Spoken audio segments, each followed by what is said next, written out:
Oh, hold on. I think my speaker's off up here. Okay. All right, peace and love, beautiful souls, high vibrations, and all that good shit. I appreciate you all for joining tonight. We're going to be going over some Lionsgate energy. All right. I'm going to talk about a lot about what it is and what it ain't. All right. Naturally. Of course, there's a lot of I would say trending things around the Lionsgate. But I really want to use this time to really kind of get into the gist of it. This is not my first Lionsgate workshop, as a lot of y'all may know. But I definitely, this is going to hit a little different, especially with Jupiter being in Leo, and the Sun being in Leo, which is going to be the culmination of a 12-year cycle. It's the first time it's happened in 12 years. So 12 years ago, where were you? Right? 12 years ago, can you see what how Jupiter and Leo was playing out in your life? These are the cycles, how we can measure planetary energies, because they all reflect different aspects of our evolution of consciousness.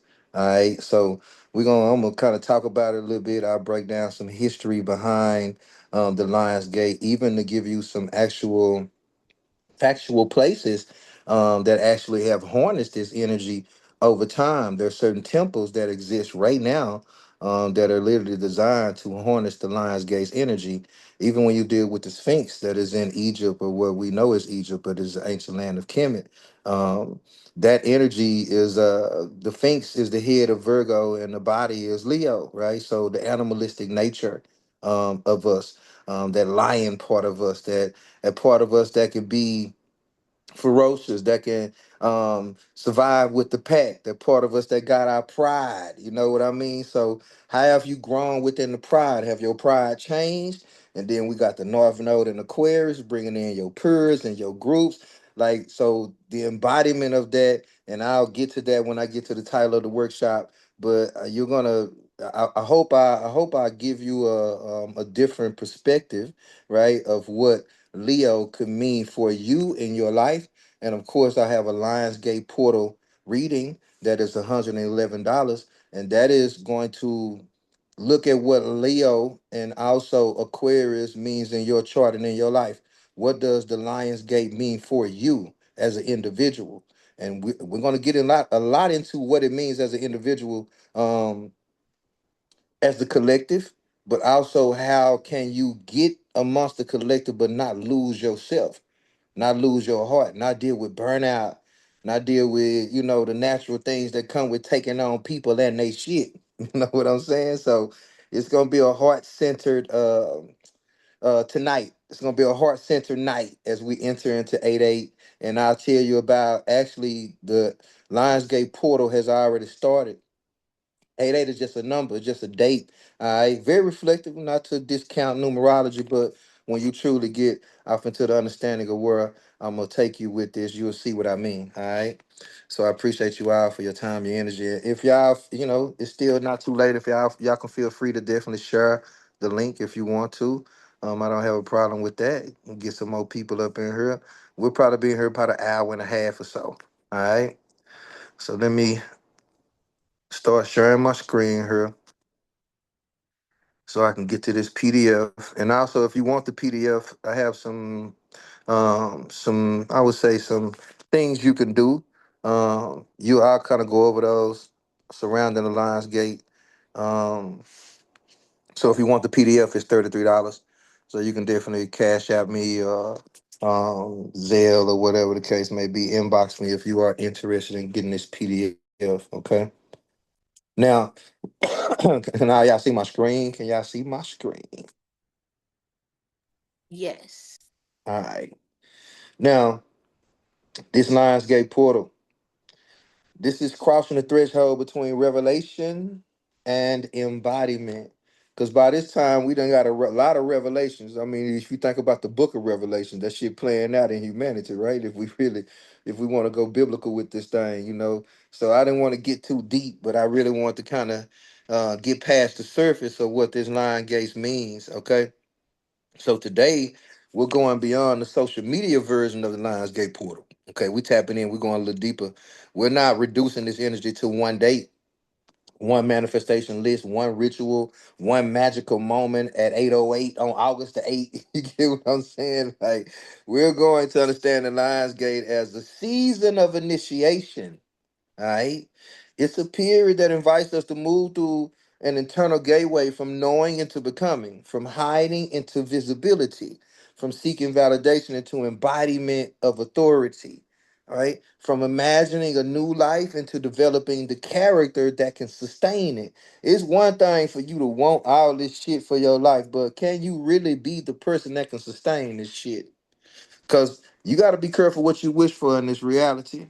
You know, it's like to whom much is given, much is required, right? People get shit and then don't want it no more. And then the requirement that it has to be the center, to be the birthday, you know, to be the main character, you know what I'm saying? Yeah, this shit sound good in rehearsal, right? So the Lions Gate is not merely asking, what do you want? It's asking, who must you become to safely carry what you're asking for? People be want safety. You know, we always looking for a safe space. This is a safe space. This is a safe space. But are you safe within yourself?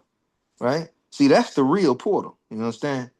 See, what the Lion Gate portal, when we dealing with this, the Lionsgate portal is a modern spiritual framework that kind of combines several different systems. The sun traveling through tropical Leo. Okay, tropical just deals with the Western aspects of astrology, which maps the sun's movement across the ecliptic. Okay, the seasonal return of Sirius to the morning sky. The Sirius star system is huge when we talk about this Leo or this Lion's Gate. Okay, we're dealing with a constellation that was found and discovered way before we even was thought about. All right.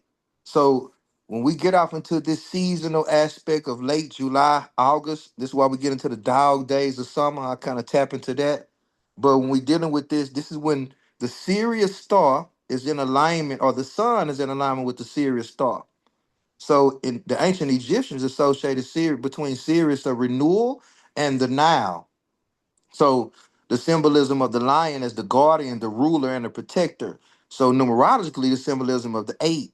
Metaphysically, the idea that certain seasonal alignments amplify consciousness, intention, and transformation. This is all dealing with the sun. Let's not miss this. When the sun is in a certain position, when the sun is at a certain aspect in the sky, it gives out different rays or different magnetism of consciousness, which evolves us. This is why we go through seasons. This is why we go through different zodiacs. This is why we all can express ourselves in different ways based off of our birthdays. See, these systems did not all originate as one ancient ceremony called the Lionsgate Portal. See, that's important because ancient Egyptians did not leave us a documented festival called 88 Lionsgate Portal. They didn't do that, right? In the form that is discussed today. So the fixed emphasis on August 8 is largely a modern metaphysical synthesis that is, however, the individual symbolism beneath this modern teaching are very old. People just fell in love with the 8. I mean, that's just kind of like the best way to put it, and especially with August being the 8th month. You know what I'm saying? But even when you're dealing with August and Augustus, the reason why August is the 8th month, because when we're dealing with, you know how they say that the Germans or the Romans have put us under spell with the time, with the Gregorian calendar, which, you know, I agree with to a certain extent. But I know that these people don't follow cosmic law. So even though August, or are we dealing with Sept, and that's the 9th month, or are we dealing with the 7th month, and we deal with October, right? We know Oct is dealing with an octagon, which has 8 sides. We know December is dealing with Deca, which is 10, right? But what happens? What's the 10th sign of the zodiac? Capricorn. What zodiac sign happens in the month of December? Okay. When we're dealing with the 9th month, when we're dealing with Sept, okay, what is the eighth, or when we're dealing with the sign before Capricorn, what is the ninth sign in the zodiac? Okay, Sagittarius. What energy brings in Sagittarius energy when we bringing in November, right? So when you start talking about how the zodiacs are aligned with these months, even though he named Augustus and Juno and all this kind of stuff after these Greek gods or whatever the case may be. They also had deeper meanings as deities. So I ain't gonna use this for all of that. But when you truly look at the way these months are aligned, they're not exactly aligned with numbers. They're aligned with the zodiacs. And if you understand the order of the zodiacs and why we march into something. We're starting Aries with March, right? So it's a whole system that they've used, but they're following cosmic order. Okay. See, the sun was important. Sirius was important. Seasonal renewal was important to our ancestors, to the ones that were first mapping these stars. All right. The ones that were known to navigate and create the aspects of what we know as deacons, and understanding that the sun moves in 10 degrees increments, and how we can measure those things, and how they would look at the Nile River and how it would decrease at a certain time of the year and start to increase at a certain time of the year based off the sun and the moon's movement. So, lions guarded sacred and royal spaces. The thresholds were treated as places of power. So, cycles of death, return, fertility, and rebirth were woven into ancient cosmology. Understanding how the cycles of the planets, the cycles of the moon, the cycles of the sun, how these things represented that things are going to bring new life and certain things are going to bring death. This is like when I used to say, what I always say, how these people watch the stars in the sky like TV. How we binge watch Netflix and all this type of shit. Like, imagine this what they binge watch every day. That's how dynamic you got to understand this is, and how these people actually got downloads or information from so-called star beings. This has been recorded. Okay. So while the popular name in modern it draws upon the ancient astronomical observations and powerful archetypal patterns, the Lions Gate is best understood as modern spiritual container built from ancient celestial and symbolic materials. All right. So now I'm gonna get into this dog star, because at the center of the Lions Gate teaching is Sirius. Sirius is the brightest star visible to the Earth's night sky. It is a part of the constellation called the Canis Major. Now we learned this type of shit in elementary school, okay? Whose Latin name means the greater dog. You got the dog in you, okay? See, that's why Sirius is commonly called the dog star. Now, astronomically, Sirius is not a single star, but a binary star system. Now, this is consisting of Sirius A and B. This is what makes it binary. Sirius A is the bright star that we most easily see. Sirius B is a dense white dwarf companion to this star. Now, this is the star that the doggone tribe was in tune with before any astrologers, any telescopes even found this star. They were getting symbolism and information from this star, and this tribe still exists today. You can go on YouTube and look them up. But spiritually, seriously has accumulated layers of meaning across cultures. It has been associated with illumination, guidance, royal or divine intelligence, fertility, prophecy, renewal, spiritual awakening, the return of life after a hidden period, higher knowledge becoming visible. So the Sirius star, the power of Sirius does not come only from its brightness. In mythology, it is connected to its disappearance and its return. So for part of the year, Sirius is close to the sun's position in the sky, so to be seen. Eventually, after this period of invisibility, it reappears low in the eastern sky shortly before sunrise. You can see this star right before the sun comes up. It's so bright, right? So if you want to catch the sunrise, and I know a lot of our sleep cycles have changed, and we'll talk about that as well. Some of us are really going to sleep when the sun is coming up.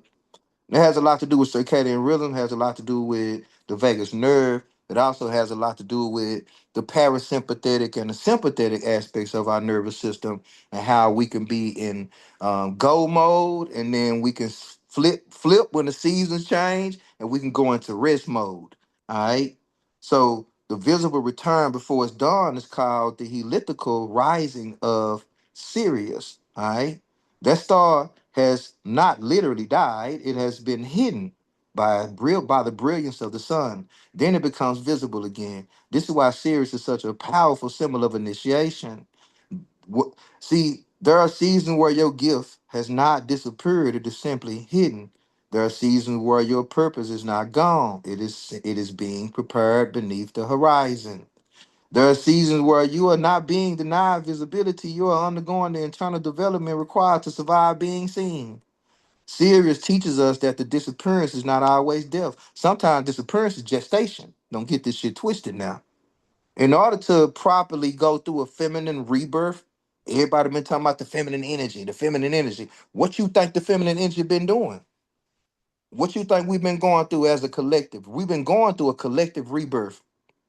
So, in through a birth process, any all the mothers in here, shout out to the mother, salute to y'all. Y'all know about a gestation. I don't, you couldn't rush that child coming in if you wanted to. It had to go through a certain period. Or we got a premature birth. So we not birthing shit prematurely. And I'm gonna tell you, I'm gonna be all the way honest with y'all. I've been in this period, right? It ain't been so visible, even with the algorithm and certain things, just to make it relatable, So I ain't taking it as no. So sometimes you gotta, use that time to go within and reflect and rebuild and revamp, and then pop out. Sometimes you gotta pop out and show niggas. You know what I'm saying? So sometimes the light must go behind the sun before it can return with a new message. Ain't nothing wrong with allowing yourself to sit so you can receive clarity. And at times, life will remove every goddamn thing and make you sit your ass down somewhere. All right? That's when the planets are making decisions for you. That shit don't always feel good. I'm telling you, I know. So we dealing with Sirius and Soviet in ancient Egypt. These are deities associated with how our ancestors would describe nature and different aspects of our evolution. So in ancient Egypt, Ceres was personified as Sovet. This is also known by the Greek as solstice. So we dealing with the summer solstice and all this kind of shit. See, this deals with the rising that became associated with the Egyptian New Year and the seasonal arrival of the Nile's life-giving flood waters. So that's why the new year started around this time, around September, around the harvest, around Virgo season. Okay. Because when the seasonal aspects change and you can no longer plant crops, you have to go ahead, thank the land, and now something new is beginning. All right. So even in the Metropolitan Museum, they have this note of Sirius and Sobit that reappeared after roughly 70 days of invisibility and approximately the same seasonal period as the first signs of the now indunation. So we're dealing with this inundation. We're dealing with this connection that helped associate Sobit with the New Year, agricultural renewal, and the return of life. Where there's water, there's life. So think about the spiritual depth of this symbolism, right? The star returned, the waters rose. Think about how dynamic they start to tie this shit in together. The land was renewed, the soil became fertile again, a new agricultural cycle began. Sirius was therefore not simply a pretty object in the sky. Its return participated in a larger sacred story. What was hidden returns. What was dry receives water. What appeared barren becomes fertile. What completed one cycle begins another. See, this is the dynamic of why I said this one is so powerful because Jupiter is doing this right now. All right, this is what Jupiter is literally igniting this right here. For the first time in the last 12 years, this is going to be a different Lions Gate. We in this energy right now. We already started in late July. We kind of end this energy out right around the 16th of August. All right.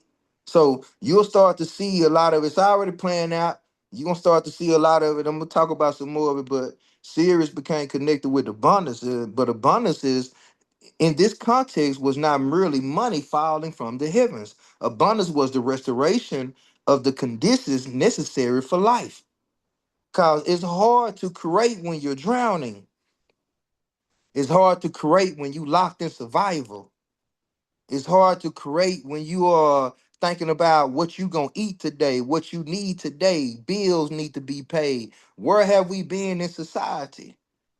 Right now, literally, the statistics say that over 76% of Americans don't have $1,000 in their bank account.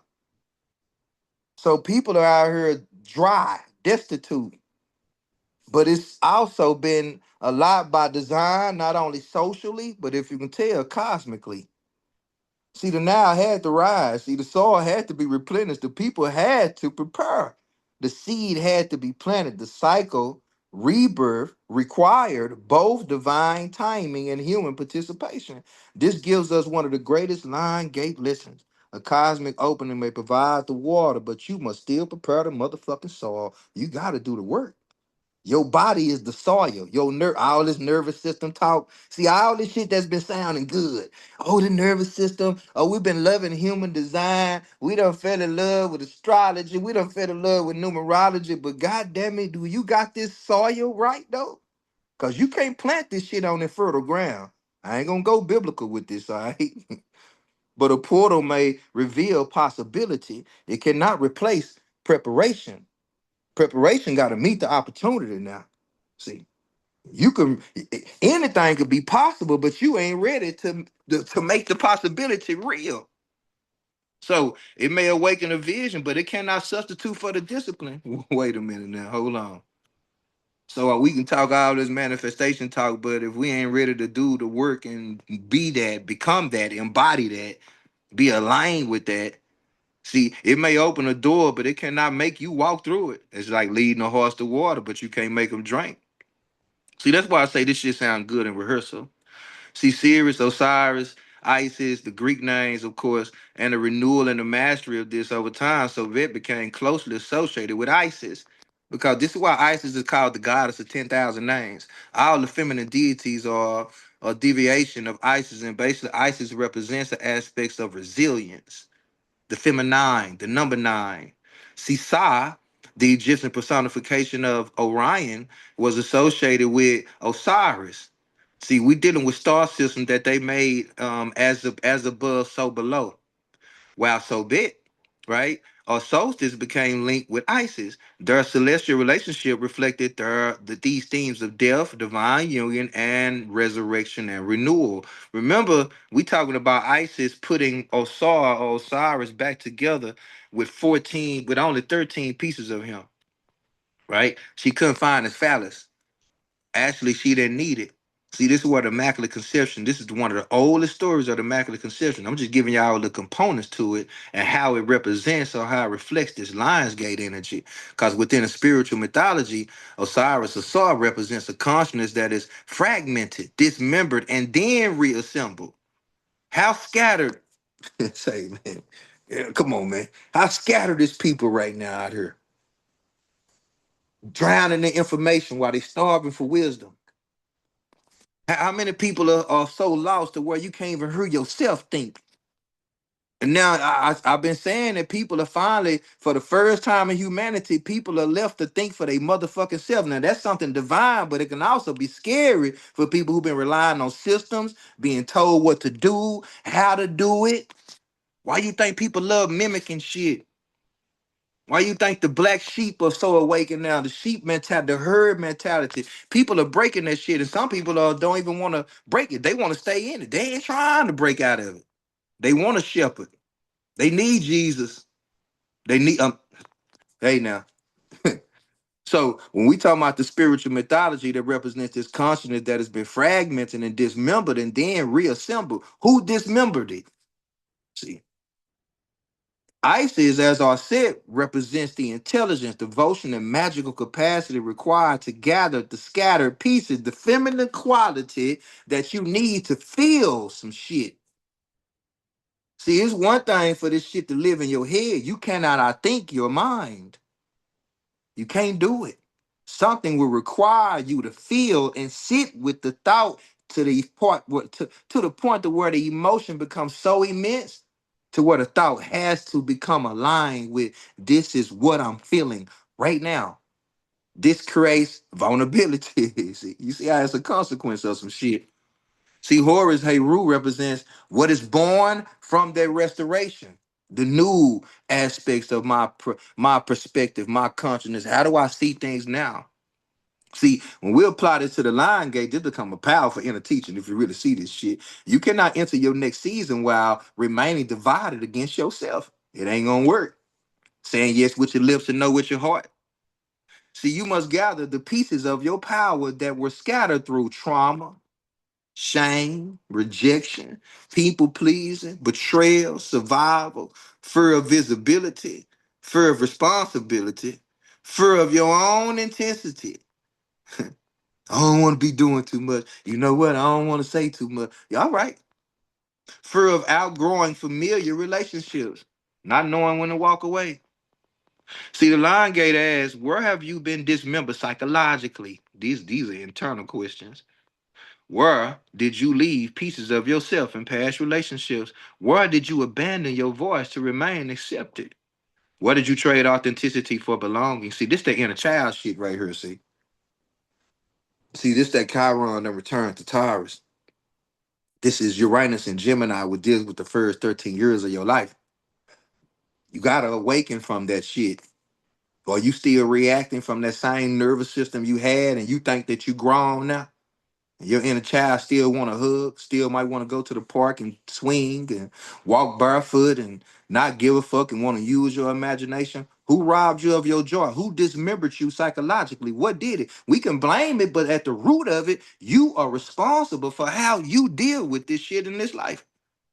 Hey, we all, didn't ask for a lot of shit that we went through. But now when you become aware of this shit, see, knowing is just half the battle. See. Where did you shrink your vision because other people around you could not understand it? People still do this shit today. See, the ISIS principle says gather yourself, retrieve your confidence, retrieve your creativity, retrieve your voice, retrieve your authority. Retrieve that part of you that knew who you were before the world taught you to doubt it. The fucked up part is, y'all know I'm always keep it real with y'all, right? You might have to go so far back you might not even know where to start. This is where shadow work comes into play. See, then the Horus principle, the Heru principle, asks, what new identity is being born from the version of you that has been reassembled? See, you got to let the old shit, you got to go and let that shit die. This is the resurrection, not simply returning to who you were, but becoming something that you could only be born, that could only be born after the fragmentation. You gotta recognize when you fragmented. See, this is why in the Chinese culture, when something breaks, they repair it with gold, and now it becomes much more valuable. See, this turning lead to gold. This is alchemy right here. See, that's why you gotta go through the heart to get there, and that's why Leo represents the heart. Now, why is it called the dog star? See, do you have that dog in you? See, we talked about the Canis Major and all that, right? So the intense heat of this season, don't miss this right here, also contributed to the phrase, the dog days of summer. See, in ancient Mediterranean imagination, Syria's seasonal appearance became associated with the hottest part of the year. Today, the Lionsgate period is often discussed as the beginning in late July and extending into approximately around August the 12th, overlapping the traditional dog days and the sun's passages through Leo. You see the play here, right? Now we got this goddamn eclipse happening on August the 12th. This is really what's gonna amplify this Lionsgate. I'm gonna talk about that too. So metaphysically, the dog adds another layer of symbolism. The dog represents loyalty, instinct, protection, companionship, sensitivity to seen, unseen conditions, guardianship, the ability to track what the conscious mind cannot yet see. And we ain't talking about the two-legged dogs, but we got two-legged dogs out here. We got four-legged dogs. You understand? See, this dog energy, it's where Anubis, man's best friend, you can do no wrong to a dog. I done seen, man, people beat dogs, don't feed them, don't, and they still happy to see your dog ass. Just think about this, man. So when you think about the mentality that a dog has to bring healing, and the lion and the dog appear to represent different kinds of strength. See, the lion represents sovereign power. The dog represents instinctive loyalty. Don't get it twisted. The lion rules the visible territory. The dog senses what may be approaching from beyond the territory. See, together they ask, are you loyal to your own soul? Whoa, wait a minute now. Are you loyal to your own senses? Are you loyal to what is going on in your own system? Not simply loyal to your family, not loyal to an outdated identity, not loyal to suffering because suffering is familiar, not loyal to the relationship that requires your disappearance. Are you loyal to what you know you came here to become? We lost a lot of loyalty to that. And I say we because I'm a part of that too. See, the dog star challenges false loyalty. See, See, many people are loyal to who they had to be in order to survive, but disloyal to who they're becoming. Man, I'm gonna tell you, I have a lot of people that I've mentored, talked to, did readings for. I don't know 4,000 readings. Do you know how hard it is to embody some shit that you never become because you're becoming it? Do you know how quick your body and your nervous system will go back to some shit that's familiar because this unfamiliar place it feels so it's too good to be true. Hell no, This is what people will self sabotage, and that self sabotage is a real thing. All right. So many are loyal to the expectations of others, but disloyal to their own gifts. Many are loyal to old pain because healing would require a new identity. See, during the Lionsgate season, loyalty must be examined. You must. You must ask. Is my loyalty protecting my destiny or imprisoning it? See, loyalty, loyalty, loyalty. I should have played that. See, loyalty doesn't change, people do. See, see, why does this portal not begin on and end on August the 8th? Because the Lionsgate should not be treated as a 24-hour event. The seasonal energetic build begins in July. Many modern spiritual systems describe the portal window as an opening around July 26th or the 28th, intensifying through early August, peaking symbolically around the 8th, and completing or shifting around the 12th of August. But we must understand that the astronomy correctly here because the elliptical rising of Sirius does not occur in one universal date for every location on Earth. Its visibility depends on geographical latitude, local horizon conditions. We're dealing with the sphere clarity and how clear the sky is where you are. The observations locate the observer where you are from observing it. The year, a lot of things can play a part on how you can observe this energy in the sky. So August 8th is not a universal astronomical date which Sirius suddenly rises everywhere. The date functions primarily as a modern symbolic and numerological focal point. That does not make it meaningless. Okay. It means that we must distinguish between the literal astronomy and metaphysical ritual timing of it all. That's going to be with every holiday and every one of these moments that the stars or the sun is being marked across these what we know as the holy days or the holidays. Now the border window makes more sense because energetic transformation happens in phases. So there's four phases to this lion's gate. Okay. Phase one, the stirring. All right. In late July, the opening phase begins when the sun is into Leo and the themes of visibility, identity, creativity, authority, and heart centered expression become stronger. This phase often begins with restlessness.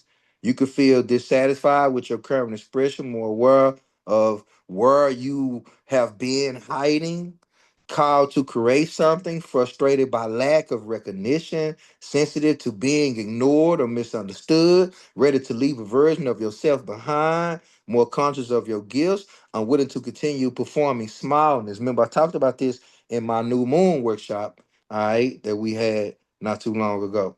See, this is not yet the full revelation, though. This is the stirring before the unveiling. The question is the phase, all right? In this phase, what is trying to awaken inside of me? And then we get to the exposure part. Y'all know goddamn well a lot of people getting exposed right now. Y'all see this playing out. This part two.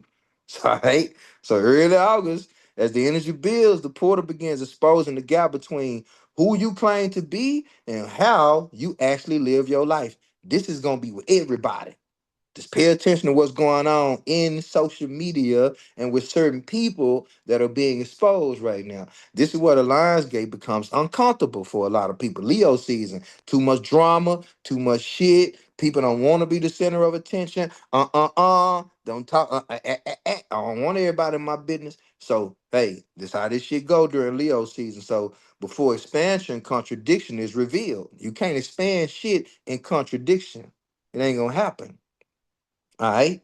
So that's why people often speak about manifestation during this period, but they don't always speak about the exposure. They don't do it. So you may recognize where you ask for visibility but fear judgment, where you ask for abundance but resist responsibility, where you ask for love but remain emotionally unavailable. Ain't that some shit? Motherfucker be saying they out there looking for love, but then they want you to break down walls, and you got to come with a motherfucking aeroplane and some caviar and some roses from Madagascar and all kind of shit for you. Oh, I finally can let my guards down and say I'm ready to receive love now. Oh shit! Yeah, all my life I had to fight. Oh, she was just calling me. All right, so when we dealing with this energy, y'all, we really got to understand the power of this. All right, can y'all see my screen? Yes. All Yes. right, thank you. I want to make sure y'all just called and knocked me out. I don't know who this is calling me, but it's going to expose a lot of things about what you want versus what you actually can sustain. Okay, so where you ask for freedom but continue seeking permission. Where you ask for leadership but avoid difficult decisions. Where you ask for a new life while repeating the habits of the old one. The portal does not only amplify desires, it amplifies misalignment. The question becomes, you must be acknowledged, what must be acknowledged before I can move forward honestly, right? Now, phase three is going to deal more around this tomorrow. So remember, tomorrow we enter in phase three. All right. This is where it kind of get to the center of the shit. We in the thick of it. We in the thick of it. The number eight is associated, of course, we know with power, authority, material mastery, cause and effect, karma, executive ability, endurance, ambition, stewardship. You got to be a good steward. All right. The responsible use of influence. The shape of the eight also resembles the infinity symbol, as we all know, when turning sideways, but which has always been contributed to as modern association with continuous energy, right? And this and the interaction between spiritual and material reality. But the number eight is not merely the number of wealth, it is the number of consequence. Don't get this shit twisted. And just how people always talking about Saturn is karma, Saturn now it's consequence. A lot of shit that we experience is consequential. It's not karmic. Don't get it twisted. A lot of people actually confuse karma with consequence. And a lot of things what people might call karma is basically some consequences of their own actions that people want to label as karma, and they weaponize the shit. See, eight as, can you govern? What are you trying to attract? Can you manage the money? Can you maintain the relationship? Can you lead the community? Can you discipline the gift? Can you sustain the business? Can you regulate your nervous system when more people can see you? Can you remain ethical when power is placed in your hands? See, all this power dynamic shit. And people have been in power struggles with their motherfucking self, and you wonder why people deal with this on the outside level. This is going to become more amplified during this time. Why you think the energy feels so chaotic outside right now? The power struggles are amplified during this Lions Gate, especially this one with Leo there. Oh, people finna exaggerate shit loud and wrong. Don't give a fuck. Imagine somebody just getting super dramatic because they just want a hug. They just want somebody to listen to them. They ain't been seen, they ain't been heard, and now they got a way to get everybody attention, and they got to be loud and do some crazy shit to do it. And now they got a camera to turn on, and they can justify it and say I'm a content creator. So don't get this shit twisted. It is an accountability day. Oh, I should have capitalized that. It asks whether your internal structure is strong enough to hold the external expansion you desire. The threshold is not crossed by wishing harder. It ain't gonna work that way. It's crossed through congruence. Now, I'm pretty sure we all aware of verse. I shouldn't have to define what the word congruence is. Okay? If I do, just look it up. I might have taught you a new word today. Now, when we're dealing with phase four, the integration shift, okay? So we'll be entering this the day after the 8th. All right. So when we're dealing with this after symbolically, the intensity of the 8/8, the work becomes embodiment. So this is the part that people often overlook. See, the shit sound good. We done all said on 8/8 and manifested and did this and did that. And now you got to really embody this shit. So revelation is not the same as transformation. It ain't the same thing. A revelation is not the same as transformation. An intention is not yet a lifestyle. Motherfuckers said a lot of intentions, but ain't living their life that way. Go right back to the same shit that's blocking the intention. A ritual is not yet a new identity. You can do all the rituals you want in every goddamn moon phase that pop up. I done gave you 12 of them. I do it every year. 13 to be exact. So an emotional breakthrough is not complete until it changes your life. See, the days approaching hours of 12 can be treated as an integration passage. What became clear must now become practical. You may need to make the call, end the pattern, create the plan, establish the boundary, adjust your schedule, tell the truth, change the price, submit the application, leave the environment, mute your mic. No, I'm just playing. Mute your mic though, thank you. Begin the discipline, clean the space, rest the body, regulate the nervous system, stop negotiating with what is already expired. That's why it becomes so challenging. You start getting dragged through shit, especially under this energy. I'm just telling you right now. The dragging is gonna be real. It ain't gonna drag you to the pink meat though. It's gonna drag your ass till you can't get dragged no more. See, the question changes from what did I receive to what am I going to do with what I've received? See, that's the shift. See, the gate might not open before August the 8th. The message may peak around August the 8th, but the embodiment begins afterward.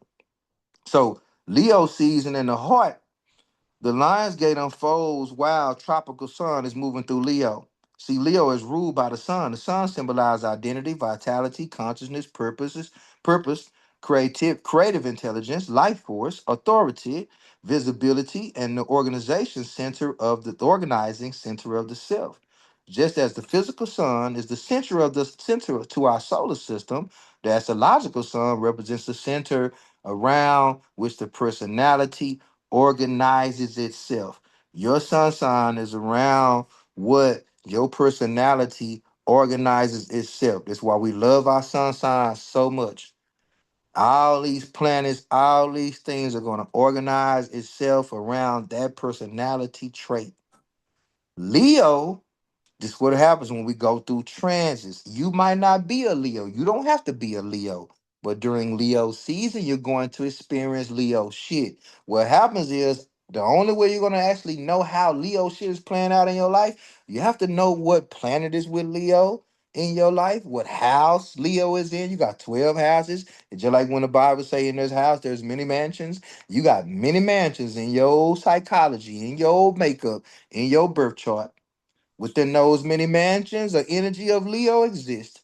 And within this transit and this solar eclipse and everything that's going on, it is being ignited. You have to know where it is to understand fully and deeply, individually, what it means for you. That's why if you want to book that Leo Lions Gate reading special for 111, make sure you book it. Okay.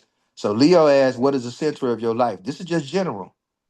If you having these questions internally, this is where it's coming from. Is it your purpose or is it fear?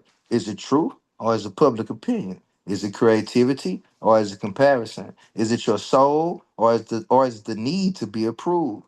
Leo season reveals whether you are living from your center or revolving around everyone else's expectations. This is why Lionsgate energy often activates issues involving confidence, recognition, leadership, creative expression, performance, pride, validation, visibility, the father archetype, because Leo represents the father archetype, authority wounds, and the courage to be seen. All right. Now, dealing with the lower and higher expressions of Leo, because the shadow of Leo, that Leo can become performative, attention seeking, dominating. defensive, prideful, unable to receive correction, addicted to praise, threatened by other people's light, more concerned with appearing powerful than becoming responsible, dramatic when recognition is withheld. Oh no, I know they did. See, what is Leo word? How is it being expressed in the shadow of you? Remember, you ain't got to be no Leo to have this going on now.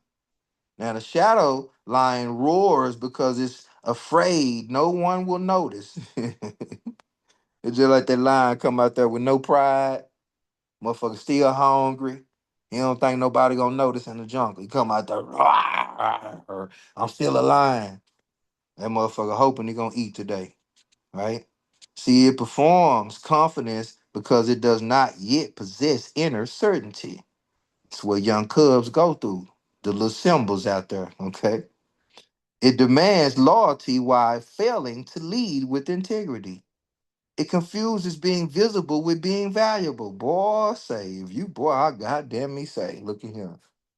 This is all by observation. But boy, I got a list of motherfuckers I can look at. Yep, they performing. Yep, they think that they being okay. They think they value because they out there posting every day and they doing this shit. They on every trend. They on all of this shit. And they actually think this. All right, bitch.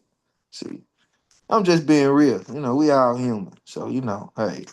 The high expression of Leo is courageous, generous, creative, warm, protective, heart centered, self aware, noble, consistent, willing to lead by example, able to celebrate the light of others.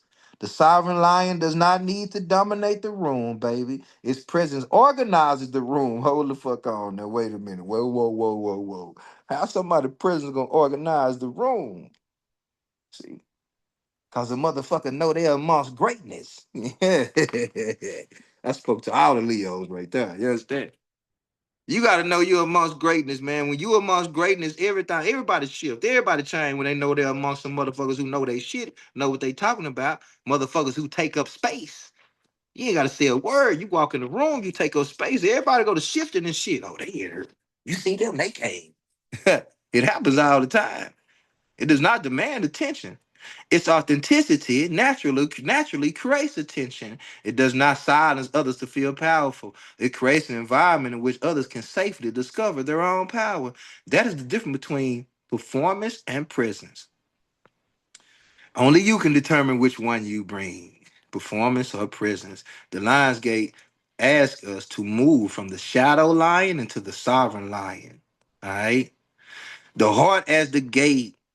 Leo is traditionally associated with the heart and the upper back. Okay, don't miss this right here. Metaphysically, the heart represents more than emotion. Whoa, it represents the inner throne. See, the heart is the meeting place between courage and vulnerability, individuality and generosity, desire and integrity, self expression and responsibility, love and discernment. Many people think heart centered living means being endlessly agreeable. It does not. The heart is not weak. Whoa. Boy, but the Bible say the heart is deceitful. Hold on now. See, the heart circulates life through the entire body. That motherfucker can't be weak to do that. It gives continuously, but it also has valves. Wait a minute now. It opens and it closes according to rhythm. Hold up. Is this the heart we talking about? See, it receives and releases. It does not pour in only from one direction. A heart without boundaries cannot function. Wait a minute now. So the heart can be deceitful when you don't have boundaries. Whoa, okay, wait a minute. See, this biblical shit starting to make sense when you understand the energy. See, therefore, the Lions Gate may reveal where you have been mistaken self-abandonment for love. Whoa. And you say it's somebody else. I lost myself with you. You took advantage of me. You did this to me. No, did you abandon yourself for love? It's natural. We're loving motherfuckers. And it's natural to abandon yourself when you don't know the self. So don't beat yourself up about your experiences in love. They all taught you who the fuck you were not. That's why it's called waking up from a fairy tale. And that's what most breakups done for all of us. So it may reveal where you have confused over giving with generosity. It may reveal where you have remained silent to appear peaceful. It may reveal where you have performed strength while refusing to admit that you are hurt. See, the open heart is not an unprotected heart. It is a courageous heart guided by wisdom. See, that's why my brother Uncut got that protect your heart. And I fell in love with it the moment I learned about it, and we've been rocking ever since. But it's not just an idea. You gonna go through shit. See, the heart gotta become courageous and guided by wisdom. You don't just wake up with that. Children come in courageous, but they don't have the wisdom though. They have the intelligence. And then something comes along, we get robbed of this courageous heart because we think we got it all figured the fuck out. That is not wisdom. See, that's just knowledge. That's just shit you done gathered. See, the mythology of the lion across many civilizations, the lion became associated with power, royalty, protection, and divine authority. This symbolism developed naturally. The lion is strong. Its roar can be heard across great distances. It occupies territory with undeniable presence. It protects its pride. It rests without apologizing. Think about a lion. That motherfucker don't apologize when it want to go to sleep. It does not chase every moment in the environment. It just watches. Think about a lion. Really think about how graceful they could be. Because of these qualities, ancient cultures placed lions near gates, temples, palaces, thrones, tombs, sacred roads, city entrances, royal chambers. Now you understand what they symbolize. See, the lion stood at the boundary between ordinary space and protected space. See, that's key right there. Because the lion is not only a symbol of power inside the kingdom, the lion often appeared at the threshold. See, the message was clear. You are entering a territory governed by another level of authority. Hold on, you better be ready. You walk off into these safaris and you go fucking around with shit that you walking into another level of authority. Fuck around and find out if you want to. We've been watching these goddamn people at Yellowstone Park getting ran by bisons and shit. Y'all seen the man get tossed in the air like a rag doll and turned into a whole meme. The motherfuckers ain't got no sympathy for you right now. If you fuck around and go off into another level of authority, you don't respect where you at. You gonna fuck around and find out real quick. See, the Lion's Gate of Massenet. One of the most famous surviving examples is the Lion Gate of Massenet in Greece. Constructed around 1250 BCE, it served as a monumental entrance into Citadel. Above the gateway of the two large lionesses figures positioned on either side of the central column. The structure is amongst the most recognizable examples of the monumental sculpture of the Bronze Age of Greece. All right. So lions did not just decorate the entrance; they announced protection. Okay. They announced authority. They announced that the person crossing the threshold was entering a fortified center of political, royal, and sacred power. That's why I'll be always saying you got to fortify yourself.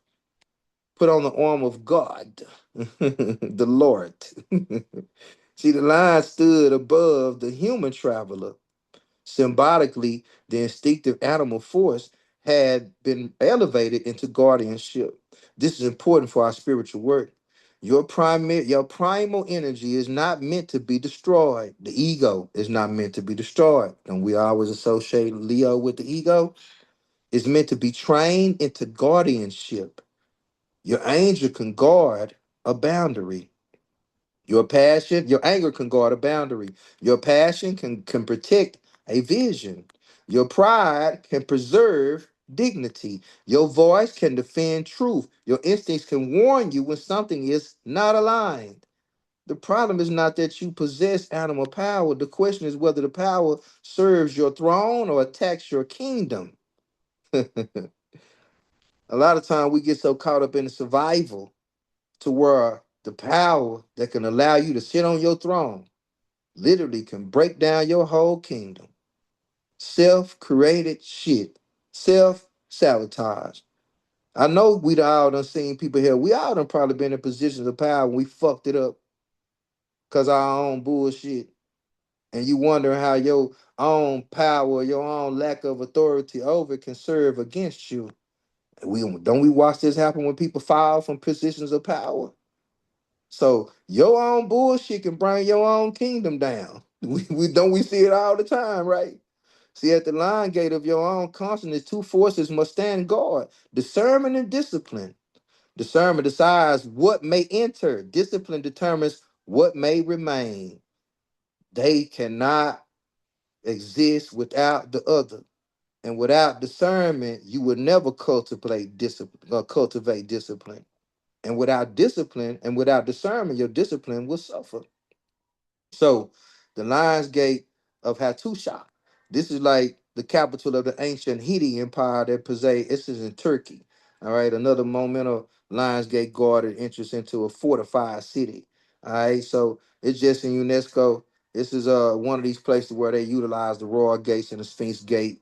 You could look this place up and kind of look at the pictures of it, but they protect us of the city boundary. Again, you can see that the lines point of a transition, right? Outside the wall, one was conditioned inside the wall, one was and wall was another. All right. So if you look at this and you go look at the symbology of it, you'll see that the lines kind of sit on two sides of that wall. So the gate determined passage metaphysically. Every transformation requires a gatekeeping process. People don't like gatekeepers, but goddamn me, hold the fuck on now. You cannot carry every habit into the next identity. You cannot bring every relationship into the next kingdom. You cannot permit every opinion into your inner temple.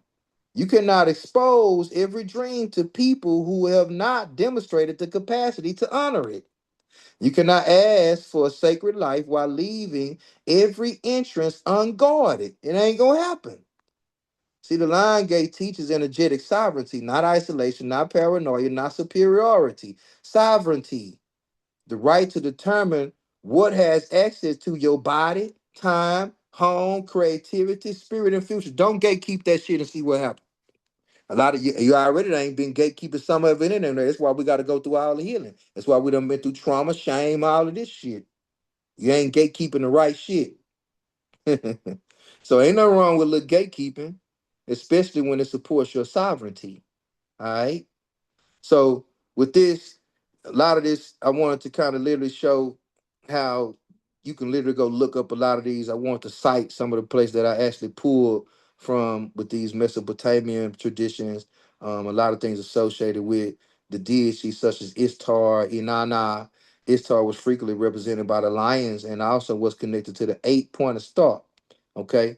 So in the Assyrian places, they use colossal guardians beings such as Imasu, winged human-headed bulls or lions at momental interests.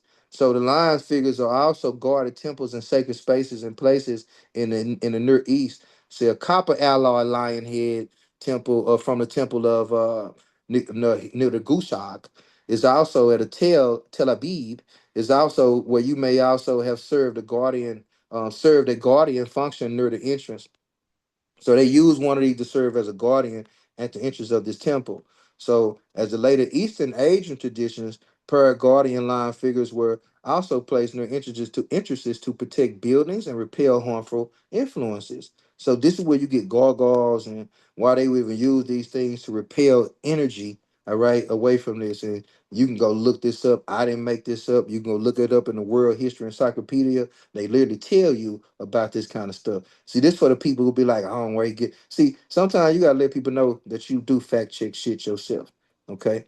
So the reoccurring pattern of the archetype of the two gardens, the one threshold, one protected the realm, one decision, right? About one decision about an access. So one protected the realm and one decided about whether you have access to this realm or not. So the paradigms may be interpreted as balancing forces, masculine and feminine, solar and lunar, action and receptivity, strength and wisdom, courage and restraint, visible authority and invisible protection. We are them and moving with some visible authority and knowing that something unseen has been protecting us. The conscious mind and the subconscious mind.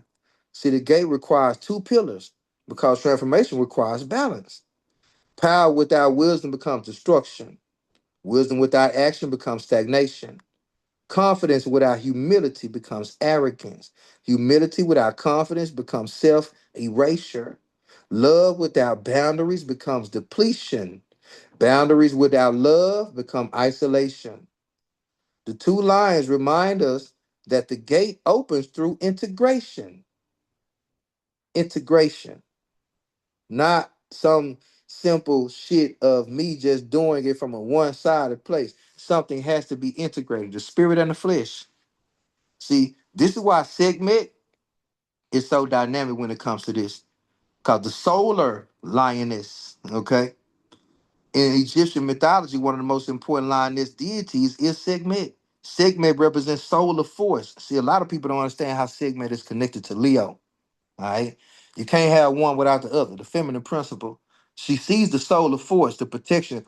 Now, let me tell you how dynamic this is. Any of y'all ever watch the Avengers? You see the Thanos, which represents the aspects of a god or somebody who has a god-like quality. He had two daughters. All right. This is telling you about Ra, how Ra had two daughters. All right. So it's a trip to when you really understand how this plays out. Sekhmet represents solar force, protection, destruction, healing, plague, medicine, and the first power of divine correction. She is often understood as the scorching force of the sun. Don't y'all feel Sekhmet outside, especially in Texas? The heat that can purify or destroy, depending on how it is encountered. What is going on in your body, the impurities, what is going on, what the sun does, what is it burning from you. Sigma teaches us that the same power that can wound and heal. All right. Fire can burn a house. Fire can also cook food. The sun can nourish life. The sun can also scorch the land. It can also scorch your ass. Anger can destroy relationships. Anger can also reveal what a soul has been repeatedly violated. The lion gate does not ask you to suppress your fire, it asks you to consecrate it. Your fire must receive an assignment. Unconscious fire attacks, conscious fire protects. This is masculine principle. This the rebirthing. This the gestation that's been going on with the waters of the feminine principle. All right. The unconscious fire reacts. Conscious fire illuminates. Unconscious fire needs an enemy. Conscious fire builds a future. The segment lesson is do not merely release your rage, refine it into purpose. Your anger asks what boundary was crossed, what truth was ignored, what part of me feels powerless, what must change, what action would restore dignity without creating more destruction. When anger is given wisdom, it becomes courage. Don't get that twisted. When pain is given direction, it becomes medicine. I hope y'all see. Yeah, I hope somebody screenshot some of this shit and sharing and tag me in it or something, because somebody need to see this shit. Somebody need to come look at this, okay? But the Lions Gate as a guardian of the inner temple. You let us bring the ancient imagery in, all right? Imagine that your consciousness is a sacred city. Okay, just sit with me on this. Your heart is the temple. Your values are the laws of the land.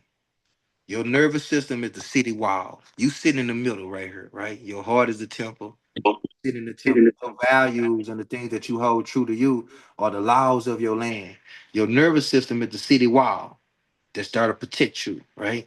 Your boundaries are the gates, your non-negotiables, what you know you're not gonna deal with. These your gates. Your habits are the guards, the shit that you do every day that match your boundaries. This is alignment.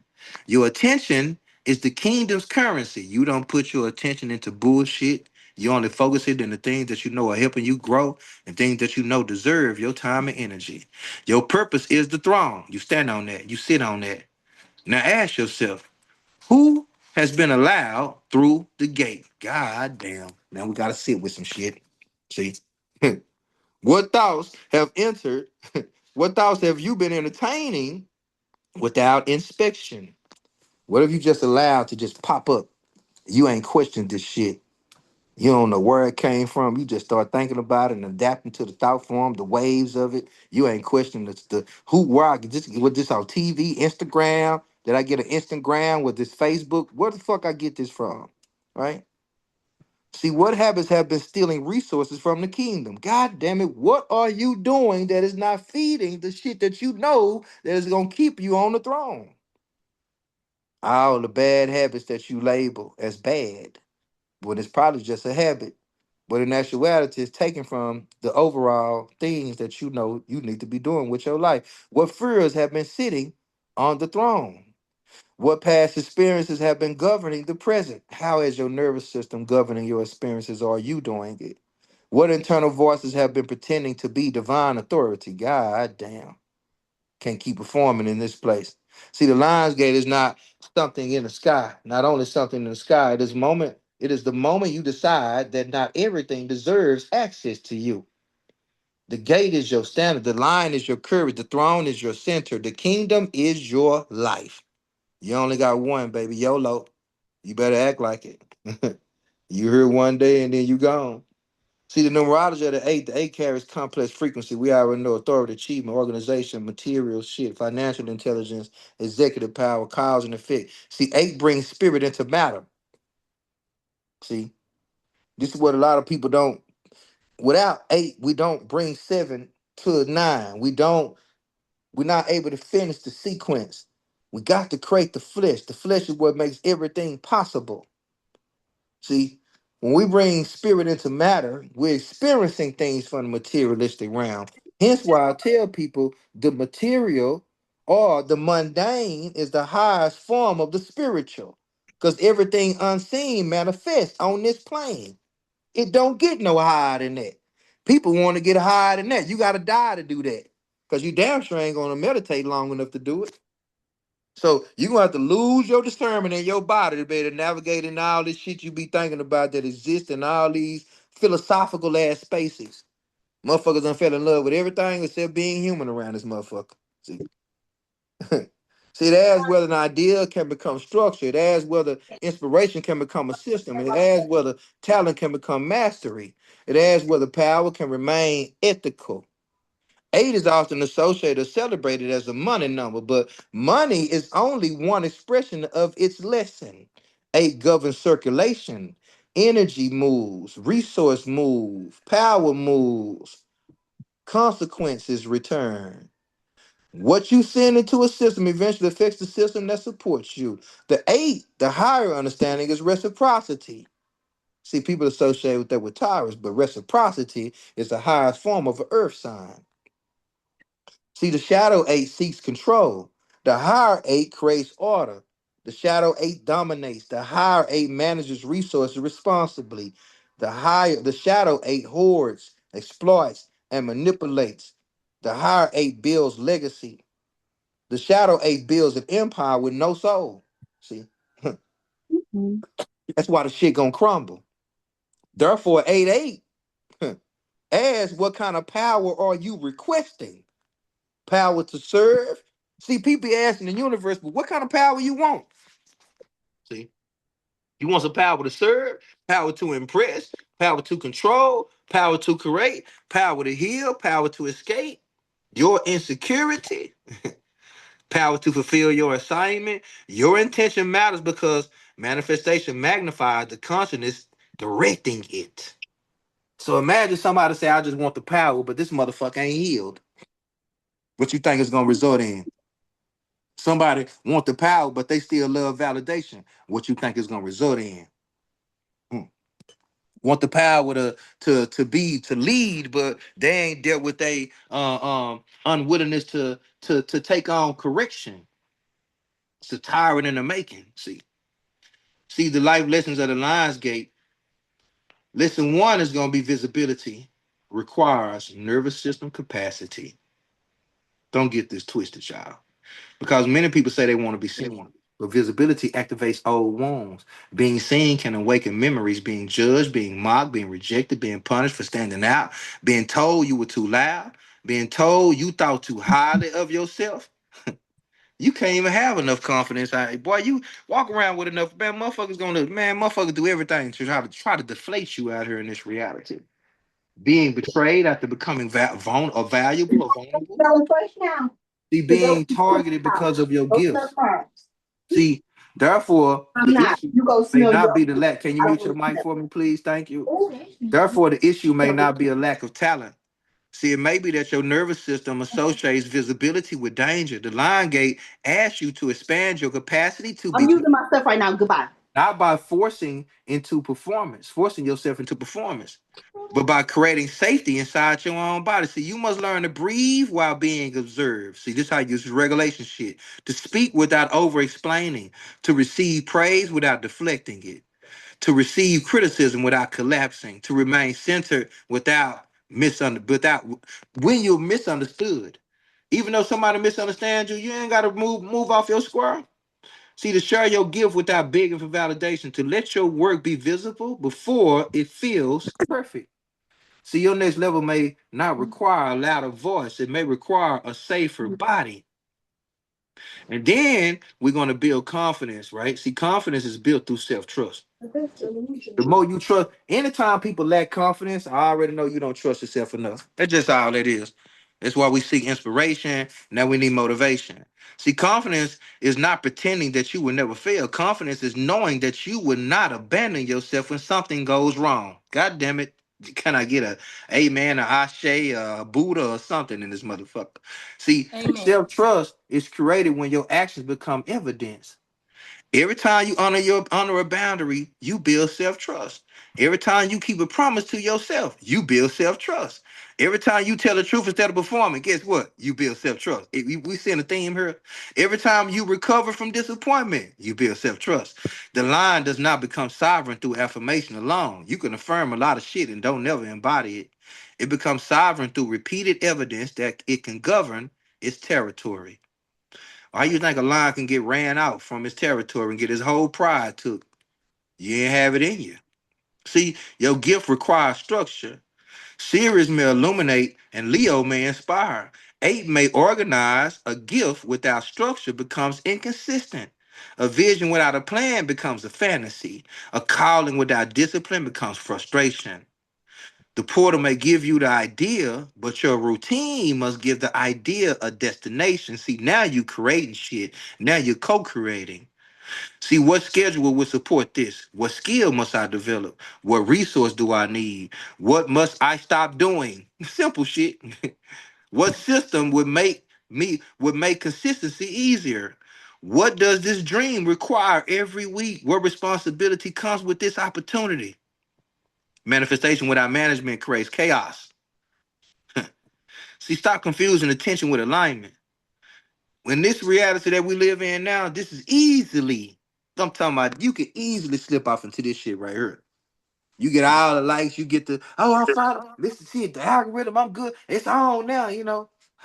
I took a picture with goddamn me the who woman name. I took a picture with Nicki Minaj. I took a picture at the concert with Cardi B. I took a picture with such and such. I'm a line now. I'm a line. I got the attention. Look, everybody see me now. I got the attention. Everything is straight. SpongeBob, 2 weeks later. This motherfucker done burnt out, crashed out, tripped the fuck out, done something. See, Leo energy can make us more Ignorant. conscious of mission, but Leo is nothing. See, there is nothing wrong with wanting your work to be seen. Take everything But out attention is of not that always stuff and put confirmation. stuff in how you See, gonna keep something it and can stuff become that needs to go popular away. while Don't remaining deal with all that misaligned. stuff and that's worried about Tarisha, yourself. Somebody can become Tarisha, popular while can we get her remaining to close her misaligned. mic? All right. See, someone, thank you for that, Silver. Something can receive little attention while still being sacred and necessary. All right. See, don't allow numbers alone to determine your worth. Not in this reality we live in. Don't determine your worth by your followers, by who supports you. I'm telling you, don't let this world push that on you. Don't do it to you. Views are information. Engagement is information. Revenue is information. None of these can fully measure spiritual alignment. It's just information. It's just analytics. That's all it is, y'all. See, the Lion Gate asks, would I still honor this truth if the room did not applaud? Would I still show up? See, that's integrity. See, leadership is literally emotional responsibility. A lot of people don't really get this part of this shit. You can't lead shit and you're not responsible emotionally. It ain't gonna happen. See, leadership is not only telling people where to go, it's becoming aware that your unhealed patterns of what your unhealed patterns create around you. A leader must examine ego, defensiveness, protection, projection, control, favoritism, the need to be admired. The inability to apologize, the misuse of spiritual authority, the tendency to confuse disagreement with disrespect. The Lionsgate may expose how you handle power. Can you remain teachable while leading? Can you receive correction while losing without losing your center? Can you celebrate other people without feeling reduced? Can you create safety without demanding worship? See, the crown is not proof that you are above others. You don't get it twisted now. You see, it's a reminder that your decisions affect others. See, creativity is spiritual responsibility. Leo rules creativity and self-expression and creative self-expression. Creativity is not limited to just art. Creativity is power to bring something into form that did not previously exist. A business is creation. Give yourself some credit for some shit that you done created. A boundary is creation. A new identity is creation. A healed family pattern is creation. A class, a community, a book, a song, a child, a garden, or a new way of living is creation.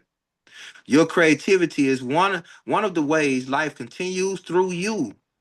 The Lionsgate asks, where have you blocked creation because you feared criticism? Man, fuck them people. See, your gift does not need universal approval. It don't. It just needs your participation. That's all the universe wants. It just wants you to participate in the shit that you feel inclined to do. It's like what Maya Angelou say, is you letting the cage bird sing, baby. Let the cage bird sing, baby. Come on, child, let it out. See, lions rest. They do not chase every sound. They conserve energy for what matters. Many people associate power only with consistent or constant movement. But exhaustion does not prove devotion. Just cause you tired don't mean it don't show how devoted you are. It really can show how unaligned your ass being. Overwork does not automatically create purpose. A sovereign person knows when to act and when to restore. During this portal, you may need less stimulation and more listening, less performance and more integration, less chasing and more preparation. Rest is not the absence of power. Rest is the intelligent management of power, knowing when you need to recalibrate so you can keep going. All right. Why people may feel emotionally activated during this is because portal season, especially with eclipse seasons and shit, often described as uplifting, but transformation can also feel disorientating. Okay. So you may experience unusual dreams, strong emotions, increased creativity, fatigue, restlessness, grief, a desire for solitude, frustration with old roles, sensitivity around recognition, a need to change your appearance or environment, memories or earlier rejection, a heightened awareness or a wasted potential, the urge to make immediate decisions. Not every sensation is automatically a cosmic message. We still have bodies, schedules, hormones, relationships, medical condition, and environmental stress that we deal with. All right. So spiritual interpretation should not replace practical cure. We ain't got to become so heavy to where we know earthly good in our own motherfucking life. And here, some shit don't gonna require that you actually do some physical shit, something practical. All right. But symbolically, this season can help us notice where the body and psyche have already been communicating, or you listen to your body. The purpose is not to become obsessed with signs. The purpose is to become available to the truth that the signs reveal to you. All right. See, the Lions Gate and the solar plexus, this is key because the solar plexus is very dynamic with this. The solar plexus is often associated in modern energy system with will, confidence, personal power, choice, identity, boundaries, motivation, and self-definition. So during Lions Gate work, solar plexus themes could become very prominent. The shadow solar plexus may appear as control, aggression, shame, passivity, indecision, fear of confrontation, overcompensation, needing to prove yourself, giving power away, domination. Now, the balanced solar plexus says, I know what I choose. I accept the responsibility of my choice. I do not require everyone to agree. I do not need to overpower anyone to remain powerful. A regulated will is not forceful, it is directed. That is the healed masculine principle over willing yourself through every goddamn thing, knowing you tired, knowing you're not resting, knowing you ain't eating the right foods, knowing you're not taking care of yourself, is going to lead to burnout. So we got to make sure the solar plexus is balanced during this energy, all right? See the Lionsgate. If you need a Reiki session, make sure you book you one with me. Okay, it's just one part of it. I can regulate it. I can put it back to calibration, but you got to still do the work to maintain it. So the Lionsgate in the heart center, because the solar plexus says I choose. The heart says I connect. The Lionsgate requires both. Will without love becomes tyranny. I just kind of talked about that, didn't I? Love without will becomes self-abandonment. God damn it. I'm just going through the I'm going in circles. Dun, dun, dun, dun. Round and round we go. You just going in circles when you got love without will, because you just a part of some shit and you don't want to be there. You're in a routine disguised as a relationship. See, the real gate is where courage and compassion meet. This season asks, can I love without losing myself? Can I lead without hardening my heart? Can I forgive without reopening a harmful door? Can I be visible without performing? Can I protect myself without becoming inaccessible? Can I want more without despising where I am? Can I honor my individuality while remaining connected to community? A lot of people finna be challenged heavily in this area. And a lot of people already been going through this shit, but now have you can you embody it? How many times you gonna feel like you done got joined the group and now you don't like them? You know, I got a couple of my sisters and my beloved, the love us. I don't shit. I'm gonna tell you, I don't got love for all these motherfuckers. I got love in my heart. I am love, but I'm shit. I wish I would keep loving the motherfucker that's bent on not liking me. I ain't got no love for your motherfucking ass. You better have something for your motherfucking self. That don't mean I want to wish some ill will against you. That don't mean I don't like you. That don't mean I'm not loving because I don't got no love for you. So, hey, I get it, but I'm gonna just tell you right now: keep on being loving towards motherfuckers who got evil intentions and no motherfucking godly sense of they self or no compassion in their heart. I wish I would. And just like when you watch a motherfucking hero, just decide not to kill the villain. As soon as he turn his back, that motherfucker kill him. Told you. It's just like trying to harness a snake and you the horse, and the motherfucker you take it to the other side of the river, and the motherfucker say, "I told you I was a snake." Right out there, bite your ass. See, the crown of Leo must be worn by the heart, not the ego. See, see the shadow work of this portal. Before we set intentions, we got to examine the shadow now. Okay, ask yourself, where am I performing confidence? Where do I appear strong but feel afraid to ask for help? Where am I addicted to recognition? Would I still create this if no one immediately praised it? Where have I mistaken pride for self respect? Where am I refusing to apologize because I feel small? Where do I dominate because I do not feel safe? What am I attempting to control instead of communicating? These some key questions here now. Some of y'all might want this PDF. Or if you don't want it, I advise you to screenshot it while you can. Now, where am I hiding behind humility? Have I called myself humble while I'm actually afraid of being seen? I would suggest you write some of this shit down and actually answer them if they apply to you. Whose opinion has too much authority over my choices? Where am I leaving my gate unguarded? I think everybody better ask that motherfucker. What repeatedly drains me because I have not established a boundary? Why am I seeking manifestation without preparation? What would happen if the opportunity arrived tomorrow? Probably wouldn't be ready for the motherfucker. Would I be ready to receive, manage, or sustain it? Well, well, well. So clear the gate, before calling them more, identify what is blocking the interest, write down these things, then you can say these things. So I got a way you can clear it out. Okay. If you want to get this um, PDF, I got a little visualization and some things that you can utilize, all right, to your advantage to help you out with that. Some things you can do to receive the serious message and all this good stuff. All right. So this is gonna be the kind of the end of this part, but I am gonna get to one more part before I close this out. It's a 7 day thing. All right, there are some journal prompts that I put in there that you can utilize that are in this PDF. All right, and there's some affirmations for the Lions Gate that I put out in this part, asking yourself some deeper questions here.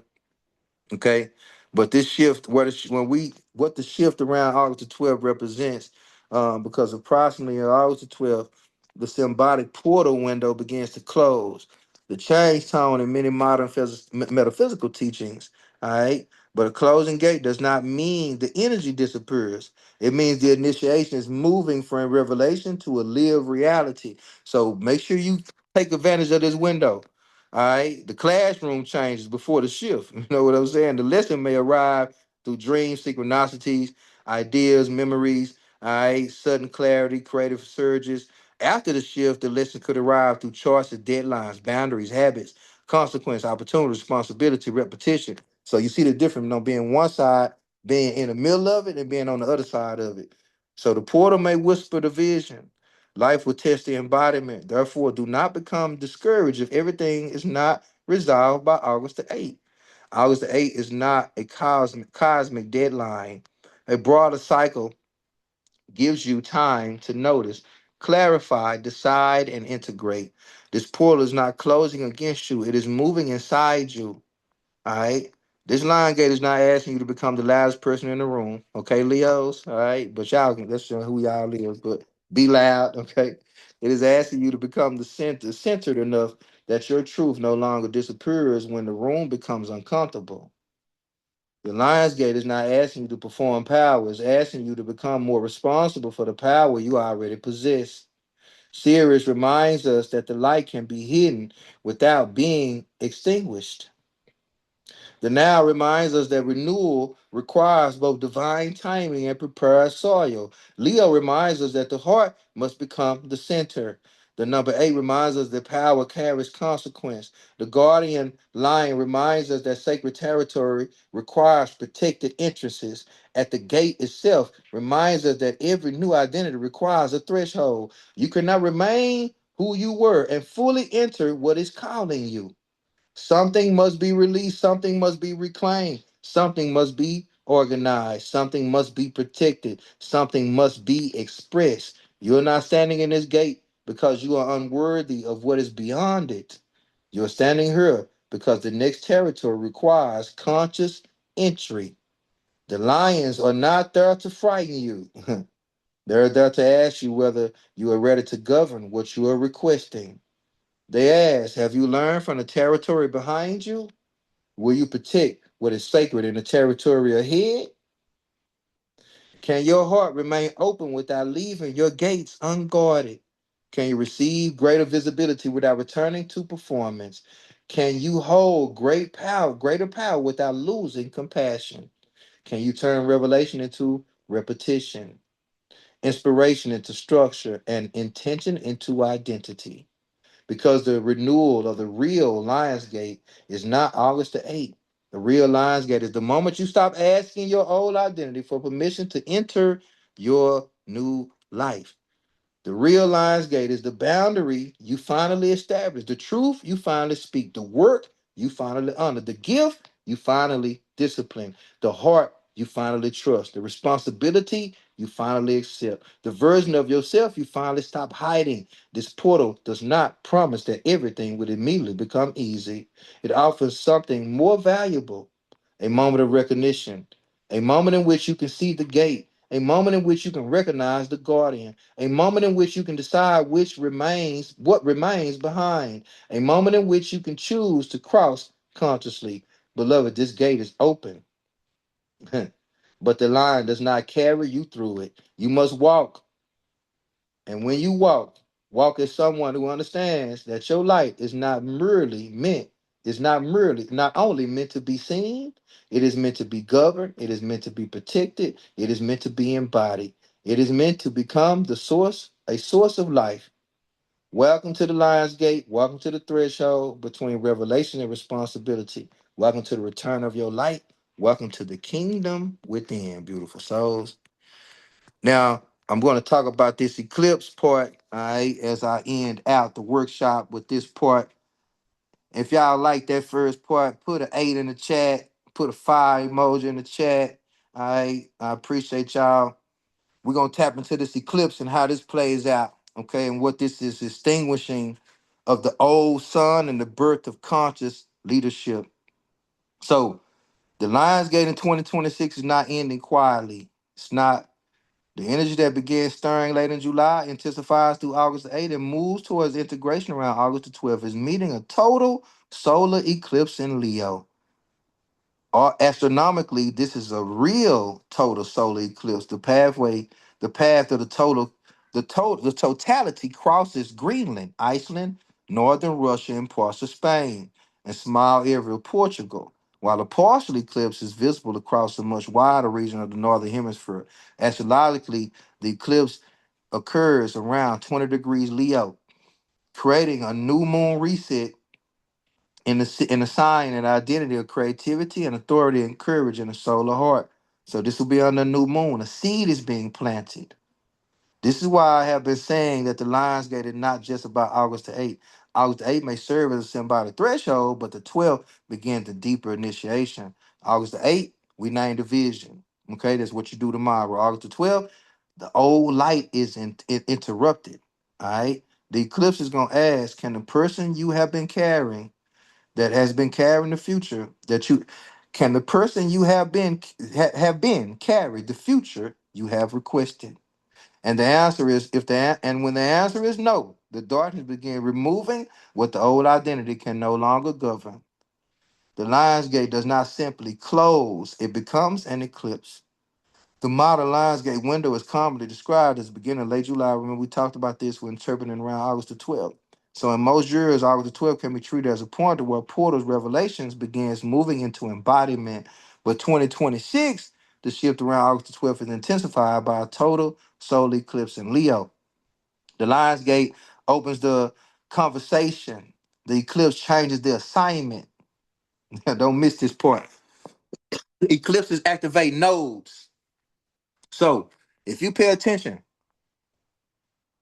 most of the time we have nodes flip, eclipse follows.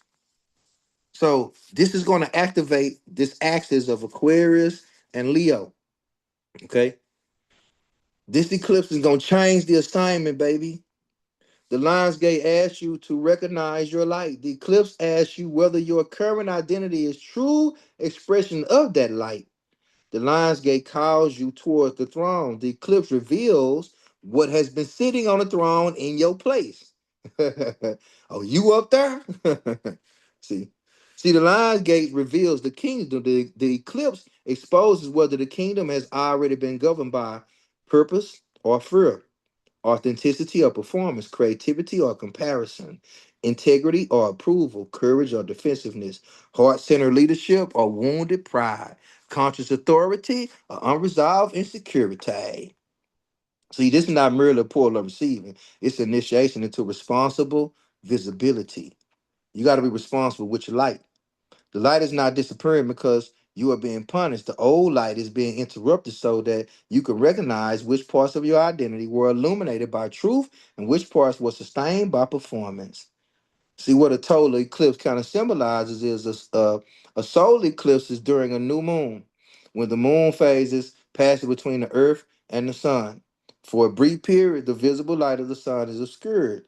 So astrologically, the sun represents identity, vitality, conscious purpose, leadership, creative authority, the organization, centering of the personality, the father principle, when we talked about that, right? Recognition represents, right? And we talking about the recognition, and then the other side represents instinct, um, memory, emotional needs, ancestral conditioning, the subconscious mind, all right, security patterns, the body's learned responses, the maternal principle, right? That's the moon, okay? So during a solar eclipse, the lunar or the subconscious principle temporarily covers the solar or the conscious principle. So that moon, that mother principle, that memory or emotional needs is going to supersede the energy of your sun. Okay. Metaphysically, this symbolizes a moment when what is hidden can interrupt the identity of what has been constantly maintained. The subconscious says, before you continue shining as this person, we must examine what has been governing the light from underneath. This is why eclipse season may coincide symbolically with sudden realizations, identity changes, changes in relationships, endings that expose hidden truths. New directions, shifts in visibility, public revelations, creative redirection, encounters with shadow material. All right, that's just things that operate in the shadows. Okay, collapse of an old role, a new idea, a new relationship with purpose. An eclipse does not automatically guarantee catastrophe. All right, it don't automatically bring catastrophe. It represents interruption, revelation, and accelerated transition. It may remove certainty before it reveals direction. It may dim the familiar light so the truer center can emerge. Now it's happening at 20 degrees Leo. That 20 is significant, right? Especially metaphysically, because 20 represents polarity, relationship, receptivity, choice, cooperation, reflection, and the meeting of the self and the other. Okay. Zero amplifies the number beside it while also representing the void, the womb, infinite potential, the field before form, a cycle returning to origin. 20 can therefore be interpreted as a number of awakening through reflection. You see yourself through what the world mirrors back to you. You recognize what is matured and what remains dependent upon validation. Reduced numerologically, the 20 becomes 2. This means that while Leo emphasizes the individual, the eclipse asks whether your individuality can exist in healthy relationships with other people. Whoa, whoa, whoa now. This ain't about you. All right. See, can you shine? Because 20 is also going to be a Scorpio degree, which is shared experiences with other people and transformation and shit. See, can you shine without needing others to become smaller? Can you lead without silencing? Can you remind yourself without while collaborating? Can you receive feedback without surrendering your center? Can you recognize another person's brilliance without interrupting it, while interpreting it as a threat? I done dealt with this so much in the spiritual community. God damn. This is not merely the awakening of the individual. It is the awakening of the individual's relationship to the collective. If you don't already know who you is, your relationship to the collective, you're finna find out now.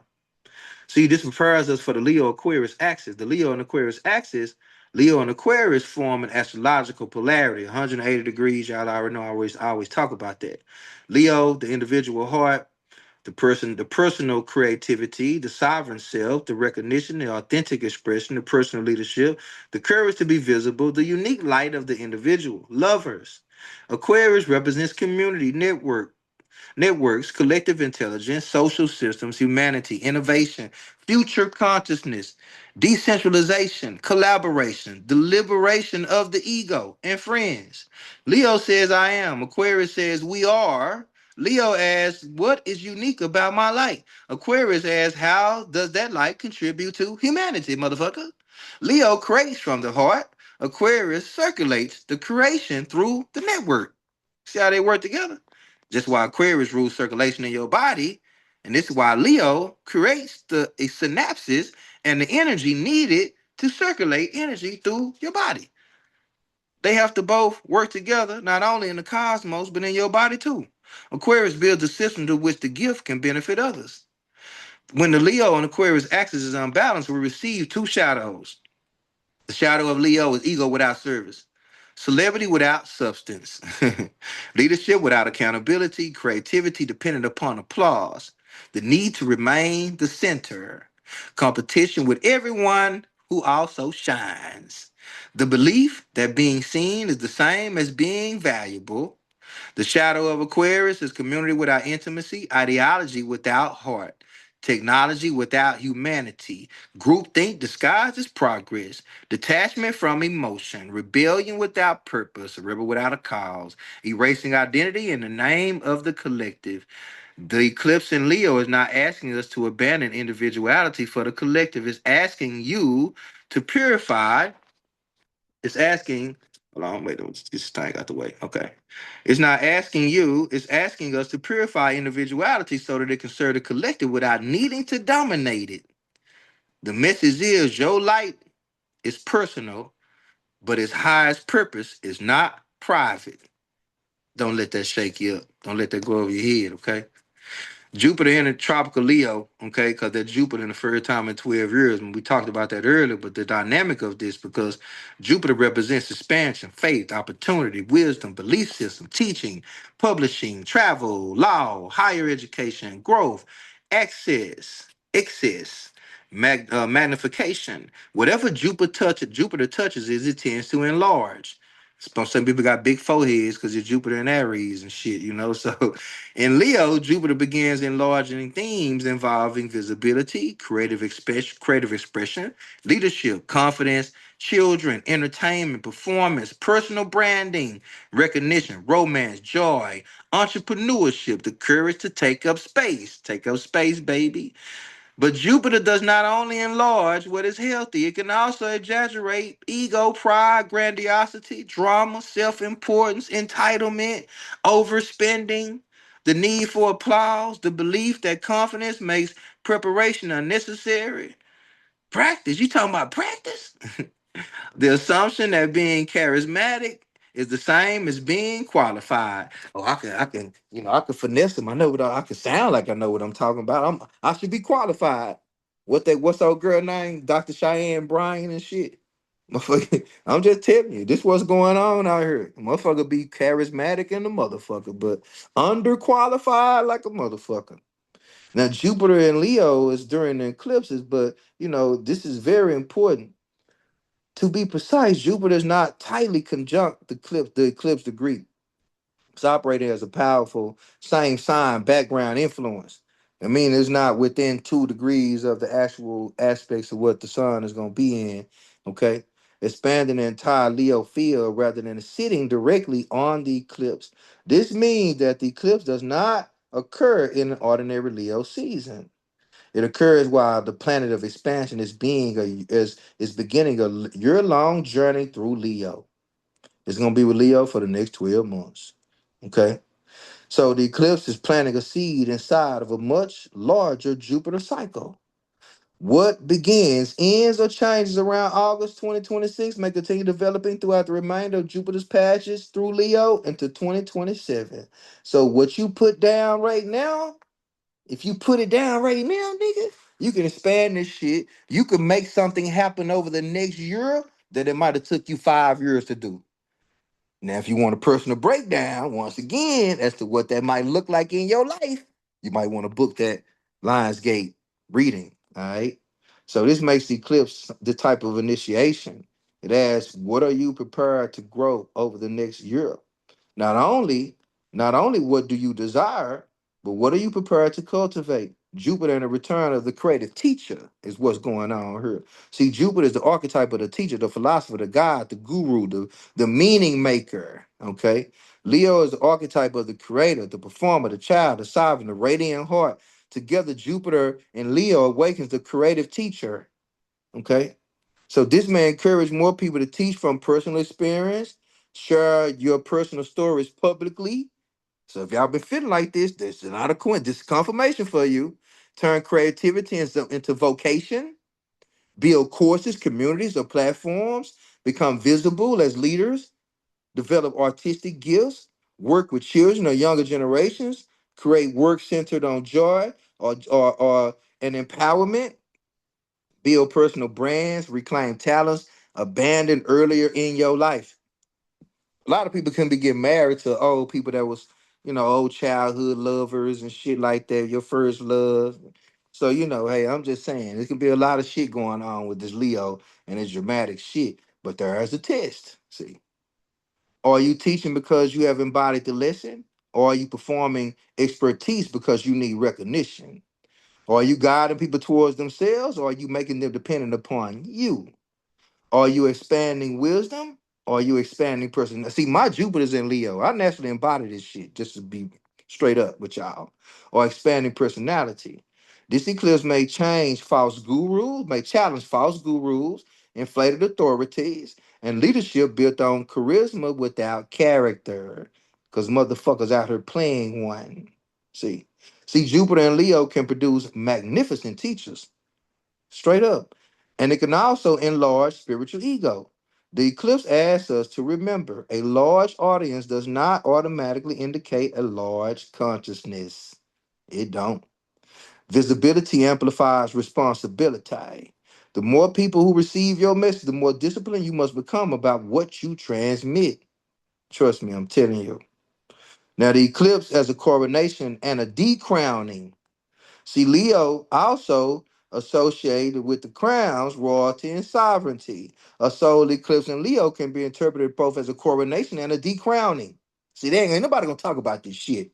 See, so there might be some decrowning going on around this motherfucker. See, something false may lose authority. Something authentic may be asked to rise.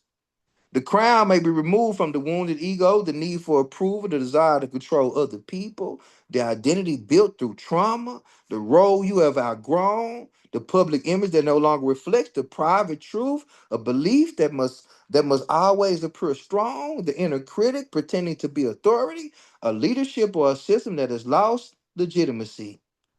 The crown may be placed upon authentic purpose, creative responsibility, emotional honesty, ethical leadership, self trust, heart centered courage, the willingness to be visible, the disciplined use of your gifts, the inner adult capable of governing the next chapter.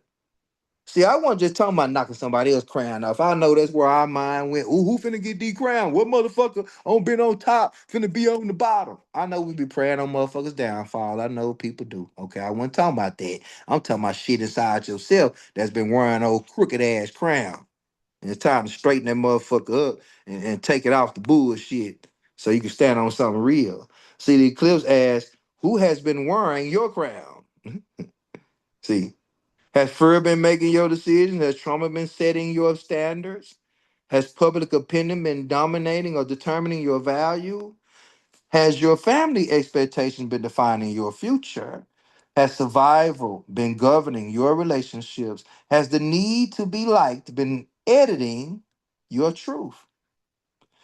You do not reclaim the crown by declaring yourself superior. You reclaim it by accepting responsibility for your choices. That requires accountability and integrity. See, the dog star in the darkened sun and the return of the hidden light. See, the Lion's Gate symbolically connected to Sirius. We talked about that. The seed and the return of the morning sky, right? We talked about Sirius representing the light that returned from being hidden. The solar eclipse represents the visible light temporarily disappears, right? This creates a profound metaphysical paradox. The paradox is present now. One light is returning while another light is being obscured. Hold the fuck on. See, the message is not that the light has been defeated. The message is that our relationship to the light is changing. Whoa. This is deep. Don't miss this part. We are being asked to distinguish between visibility and truth, brightness and consciousness, attention and purpose, celebrity and leadership, performance and authenticity, external illumination and internal knowing. When the sun disappears, the stars that were present become more perceptible. The stars were always there. The darkness was always there. Hence, the light is the measurement of the darkness. From the darkness comes the light. So when the light returns to the darkness, this is the ultimate rebirthing of the masculine principle, the yin and the yang, chaos meeting order, right? So when we're dealing with the identity that you have been dependent upon, it is interpreted through deeper intelligence, can become more visible. See, the old song says, "This is who I have been." The returning star says, "This is what has been developing beyond the limits of that identity." The eclipse does not destroy the sun, it creates a temporary interruption in perception. Likewise, an identity transition does not destroy your essence. Just because you walked away from a job, relationship, a person, place, or a thing, a noun, a verb, it don't make no goddamn difference. A name, a title, something you said yes to, and now you saying no to, something that you've outgrown. None of that changes or destroys your essence. It just temporarily removes your usual orientation so that another layer of truth can be emerged. We call it a moment of vulnerability. We call it a moment of healing. You see what the trauma, the shame, you see where all this shit is born from? So all these traumatic, these shameful experiences, all these things that have been in your nervous system that has been there that you couldn't remove on your own, the eclipse say, I got you. But you still got to do the work to embody the person you becoming, though. We gonna do certain things for you. We gonna shift some shit around. Your nervous system gonna be acting a little different. You gonna feel a little different. Your light gonna be a little different. But hey, the essence of you is always gonna be everywhere you go. That's who you are, player. You understand? So in the 5 horse year, I had to bring this in because this lunar New Year that happened in February, the 5 horse, because all this fire going on. So I had to tie in the 5 horse with this, right? Because the same animal element, right, combination occurs every 60 years, right? So we talked about the previous 5 horse year. For those of you who did join my 5 horse year workshop, all right, at the end of December, at the end of 2025. Now, it's important to respect the Chinese zodiac as its own cultural and metaphysical system rather than pretending it originated as a part of the Western astrology. So, or the Lionsgate tradition. However, we can explore the symbiotic conversation between the system. I ain't tying in Chinese astrology because you motherfucker, you tend to talk about Chinese astrology, what talking about the Lionsgate. Motherfucker, I just told you Lionsgate was made up in the West any goddamn way. So when we're dealing with this, however, we can explore the symbolic conversation behind this because the horse is commonly associated with movement, freedom, independence, vitality, travel, momentum, instinct, endurance, social, charisma, resistance to confinement. Fire represents passion, illumination, urgency, transformation, visibility, desire, courage, validity. When we're dealing with rapid movement, consumption, anything fire touches is never the same afterwards. So the 5 horse, you will never be the same after this energy. Okay. The 5 horse is therefore an archetype of accelerated movement. It wants to move, it wants to break restraint, it wants to follow inspiration. It does not want to remain trapped in conditions that feel lifeless. Now, combine that with the symbolism within Leo season, Jupiter and Leo, a total star eclipse in Leo, the Lion's Gate, a collective conversation about entering an Aquarian era. We have an overwhelming concentration of symbolism around fire, movement, liberation, visibility, individuality, leadership, creative rebellion, rapid reinvention, the danger of impulsivity, the need to redirect power consciously. That's not no passive ass energy. This ain't no energy to play with right here. Because speed without direction becomes chaos. See how it's playing out. Fire without containment becomes destruction. Confidence without self awareness becomes recklessness. Freedom without responsibility becomes abandonment. The 5 horse does not need stimulation, it needs a conscious rider. Who's riding the horse? I mean, do you want to ride? Ride the white horse. I ain't talking about cocaine. I ain't talking about riding that white horse, okay? I'm talking about riding the horse of your consciousness. Think of 5 horse as raw life force, right? It is powerful, it is fast, it is instinctive, it is responsive. But the crucial question is who's holding the reins? Is your horse being ridden by anger, ego, panic, purpose, intuition, revenge, courage, impatience, vision, trauma, discipline, a desire to escape? See, the horse is not the problem. The planets ain't the problem. The fire is not the problem. The speed is not the problem.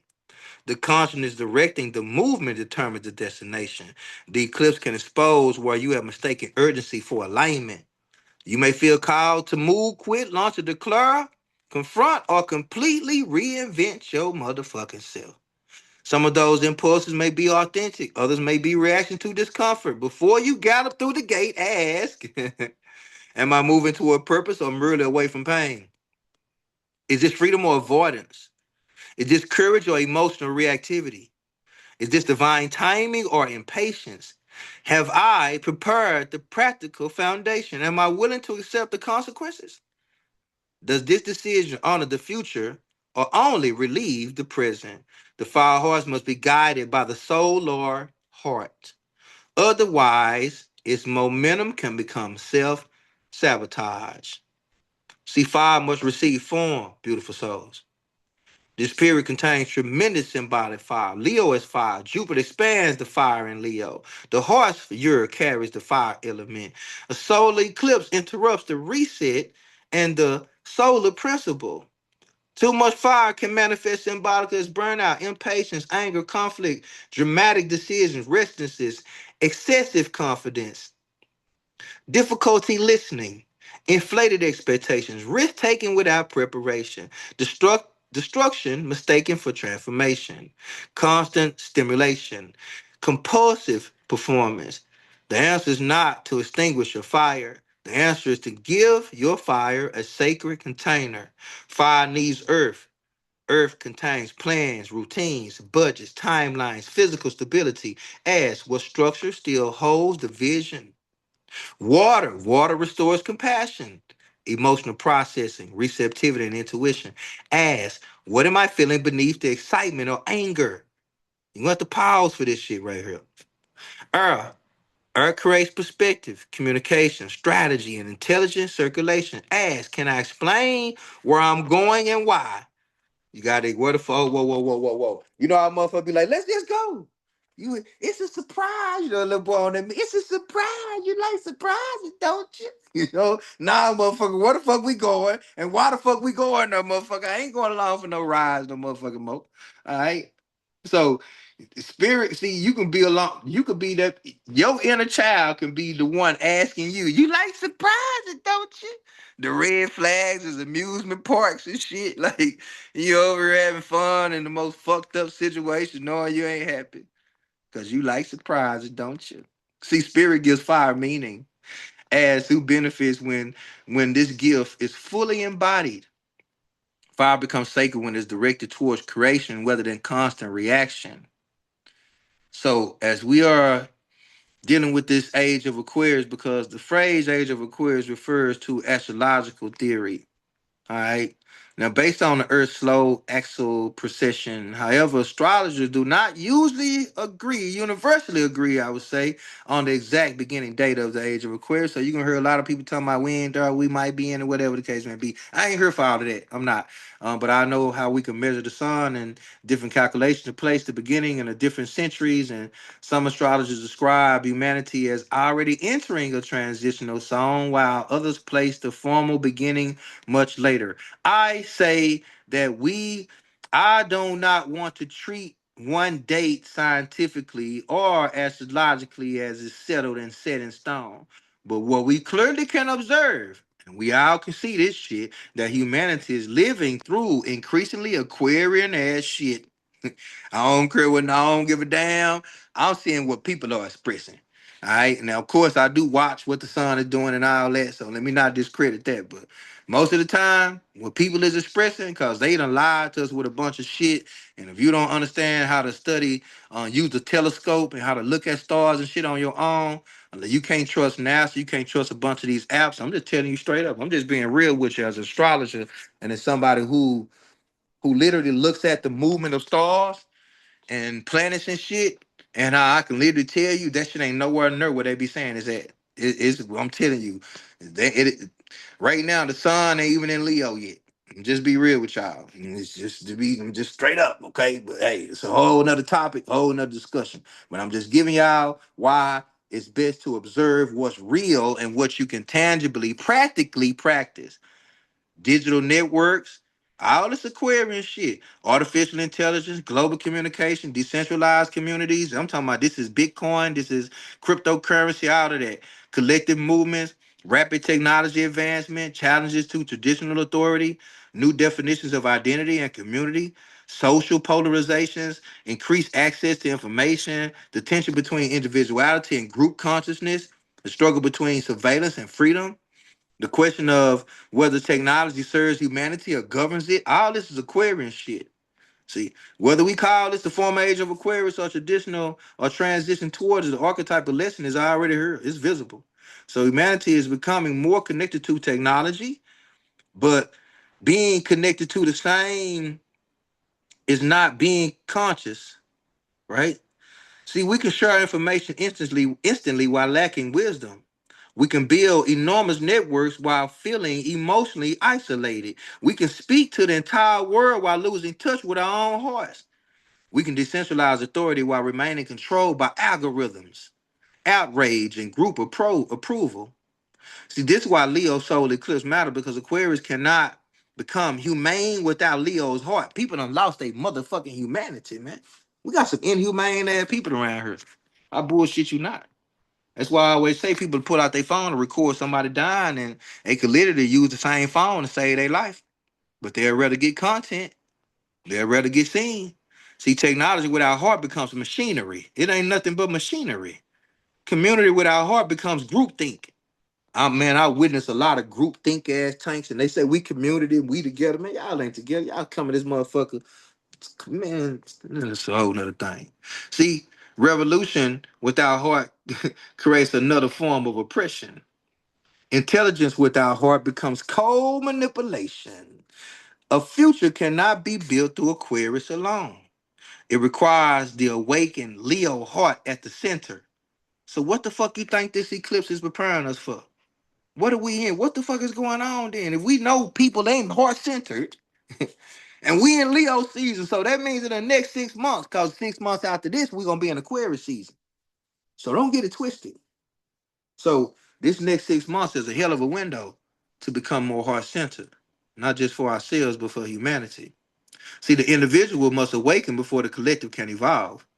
The age of Aquarius is often associated, often discussed as though humanity will automatically become enlightened. Like people talk about this shit. Oh, hey, everybody gonna no, no, no. This is exile. Aquarius bring a lot of shit, boy. Motherfucker, you talking about Saturn and Aries? It can be off with your head for doing the wrong shit. Motherfucker, bust you in your head, literally right now. I'm talking about figuratively and literally. So it ain't that humanity will automatically become enlightened because of a cosmic calendar is changed. But no age can save us from unconsciousness. It can't. It ain't done it throughout the millennia of time. Ain't no age save people from being wiped the fuck out because they was unaware. That ain't gonna never happen. A collective made of individuals, right? A network transmits the consciousness placed into it. Technology magnifies the intention of the user. Community amplifies the values of its members. This means that the awakened individual is essential, not the narcissistic individual, not the isolated individual, not the individual who believes personal freedom removes collective responsibility. Since I know who I am, it ain't my job to do nothing for no motherfucking body and shit. That's them. That's them. Till it's at your motherfucking front door. Now you want the world to come see it. Now you want to put a GoFundMe up and all this old shit, but shit wasn't real until it touched you. See, the awakened individual knows. See, I am unique, but I am not separate. My gifts belong to me, but its consciousness affect others. My freedom matters, but so does the freedom of the people around me. My voice deserves expansion, but it's not the only voice that matters. My truth must be spoken, but it must also be examined. See, this is sacred marriage of Leo and Aquarius. Don't miss this axis. We're gonna need this going forward. And screenshot that, post that shit. See, Leo provides the heart. Aquarius provides the network. Leo provides creative individuality. Aquarius provides collective circulation. Leo says, I must become myself. Aquarius responds, now become yourself in a way that contributes to something larger. See, it's like the crisis of leadership. That's what we're gonna start witnessing too with this eclipse energy, because the Leo eclipse can symbolically illuminate or temporarily darken the archetype of leadership. Leaders, performers, public personalities, authorities, and institutions centered around one dominant figure. Collectively, we may see stronger conversations surrounding who deserves authority, the collapse of personal cults, right? Leaders being challenged, public images versus private character, celebrity influence, the responsibility of creators, children, and future generations, entertainment and public culture, the use and misuse of charisma, whether leadership is earned or merely performed, the difference between popularity and legitimacy. Because a lot of people are popular, but they are not legitimate. The things they talk about have no legitimacy. See, this does not mean that every visible leader will fall. It means that the archetype of leadership is under review. That's it. The future requires a different kind of leader, not someone who demands unquestioned loyalty, not someone who threats who treats followers as personal property, not someone who confuses criticism with betrayal, not someone who is more invested in protecting an image than protecting the people. The Aquarian future requires leaders who can distribute power. Encourage independent thought. Build systems that do not collapse within them. Collaborate. Listen. Remain accountable. Protect individuality within the community. Boy, this shit is gonna be so. I'm telling you, this shit gonna be challenging, but it's so needed right now. Use technology ethically. Develop future leaders rather than permanent followers. It's why a lot of people don't. I always got to make some personal. Y'all know I can't get my Scorpio in me and me being relatable and a life path of living. I always use the shit I done been through to deliver a message. When you talking about this shit right here, developing leaders rather than permanent followers, don't you know I recently had the realization this is why a lot of people don't want me around them? Because I'm not going to encourage somebody to stay sitting up under some goddamn body. That's why I don't do a bunch of talking about a bunch of shit. Is we on self mastery or not? What is we doing, man? Is we on mastering the self or we trauma bonding for the what we doing? What we doing, twin? You know? So this Leo eclipse as leaders, can you remain at the center without making everything about yourself? You see the play? See, and as communities, have you surrendered your discernment to charisma? See, that's why it's a collapse of performative spirituality. The combined energy of Jupiter and Leo and the eclipse and the Lionsgate, the Aquarian transition with that Pluto energy and shit, it's going to expose a lot of spiritual performance. We must become more discerning about manifestation without accountability, spiritual authority without ethical standards, constant talk of ascension without emotional maturity, using downloads to avoid doing some motherfucking research, using astrology to remove personal responsibility. Oh, it's my Venus in Taurus. It's my Scorpio. It's my such and such. You know, using spiritual titles to demand loyalty. You know, I'm a high priestess of the my arts of my art, and I've been to the temple of Sekhmet, and I've been initiated off in the crown chakra of my uterus and my root chakra, and now I do sacred movement practices, and we do tantra every blue moon. So you gotta respect me. See, calling every desire divine instruction, calling every discomfort an attack, treating popularity as proof of your truth, building spiritual communities around one's personal ego, confusing intensity with accuracy. The eclipse in Leo asks us to remove the costume from the consciousness. All right. You do not become a conscious leader because you speak the loudest about leadership. You become a leader through consistency, service, integrity, accountability, emotional regulation, discernment, skill, the willingness to correct yourself, the capacity to protect people around you without controlling them. The future does not need more spiritual celebrities. We got enough of them motherfuckers out here. There's so many motherfuckers that want to be spiritual celebrities and shit around this motherfucker. You got to pick one. And you can be both, man. You can't. I'm celebrity come with a lot of shit. And when you're embracing celebrity, you're gonna have to say yes to a lot of things that your spirit might not want to endorse or be a part of. So you can't tell me that they can coexist. You gotta have some discipline with this shit, especially the way this world glorifies celebrity. And it's not a bad thing to be glorified. We talking about some heart-centered shit. We talking about something where you won't lose yourself based on what everybody is expecting of you because now you a celebrity. All right. So we don't need more spiritual celebrities. It needs more embodied teachers, responsible creators, and conscious community builders. Because all this celebrity shit will make a motherfucker flip on you for the crowd. See, that's why children creativity in the future is so critical right now. Leo is connected to the children, creativity, play, and the inner child. Aquarius is connected to the future. Therefore, this eclipse can be interpreted as a message about what kind of future are we creating for coming generations, right? The question is not only what are we building, it is what kind of human being will be required to live inside of what we are building. What kind of human being are you? Fuck a good person. Fuck all that shit. What kind of human being are you, man? Motherfucker can fake being a good person and all kind of shit. So are we teaching children to think independently, regulate emotions, create rather than consume? Only consume. Question information responsibly. Develop self-worth beyond social media. Respect individuality. A lot of children don't respect people as individuals. That's why we having so much bullshit going on. Collaborate across because your parents didn't respect it either. Collaborate across differences. Use technology without being used by it. Recognize manipulation. Retain imagination. Lead with compassion. Are we teaching these children to do that? Because I don't think we are. Not enough of it. The Aquarian future will not be saved by smarter machines alone.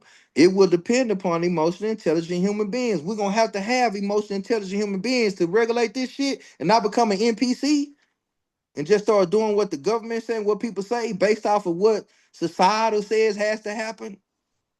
So it would depend upon emotionally intelligent human beings. Leo reminds us that children need more than data. They need attention. That's why a lot of people get old and they still need this shit. Play, encouragement, creativity, warmth, safe visibility, guidance, boundaries, a sense that their presence matters. That's why we got a bunch of motherfuckers 40, 50, 60 years old still battling with this same shit.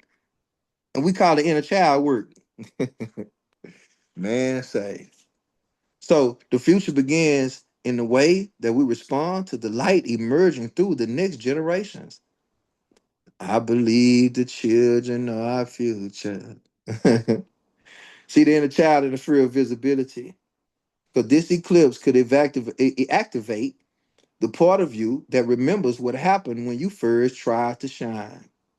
Perhaps you were mocked for being different, told you were too much, punished for speaking, compared with siblings, ignored when you achieve something, forced to perform for affection, only praised when you please others, shamed for your creativity, taught that confidence was arrogance, made responsible for an adult's emotions. Now, if you subscribe to any of these on this list, just put a one in the motherfucking chat. If you done been through any of this in your childhood, see that child may still associate visibility with danger. Jupiter and Leo says expand. The eclipse says, but first examine what expansion activates. The fire horse says move. The inner child says, will I be safe if I am seen? The Aquarian collective says, share your gift with the community. The nervous system says, the last time I stood out, I was rejected. This is where the real work begins. See, you cannot shame yourself into confidence. It ain't gonna work that way. You must create enough inner safety to hold greater visibility. The child inside you does not need another motivational speech. I'm not here to give you that. That child needs evidence that the adult that you have become will no longer abandon them when the room becomes uncomfortable. Stop abandoning that part of yourself that don't give a fuck, that wants to be seen, that wants to be heard, that don't care what everybody else think. That part of you, like I always say, that can tell a motherfucker they ugly and go do a cartwheel. Or beside now you want to fight. Now you looking over your shoulder, you know. So, a new definition of confidence is definitely what's going to be exposed with this energy.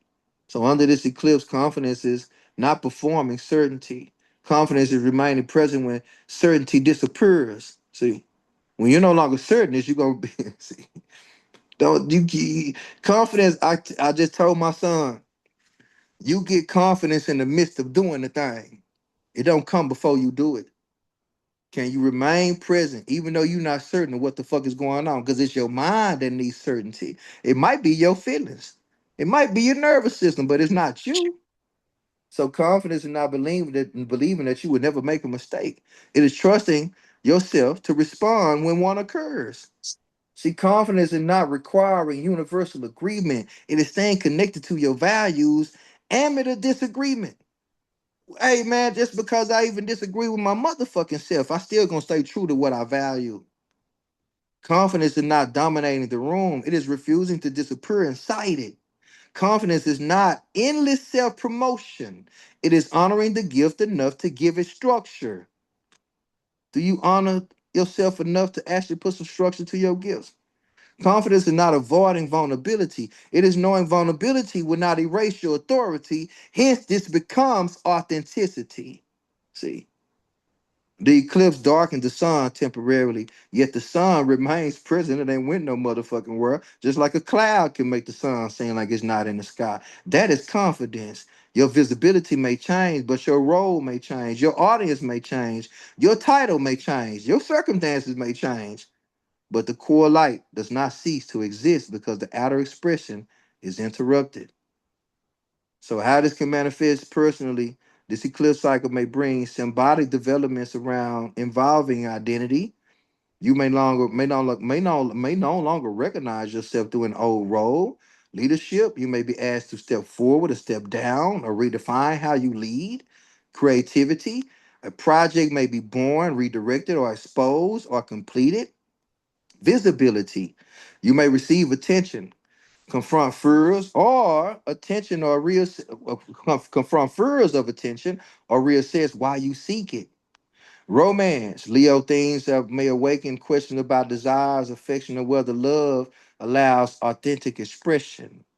Children, matters involving children, parenting, creativity, or the inner child may require your attention. Career, you may feel called to align your public life with your actual values. Community, you may reconsider which groups recognize your true identity and which require performance. Technology, you may examine how online visibility algorithm and digital identity affect self-worth. You might be realizing how affected you are by technology.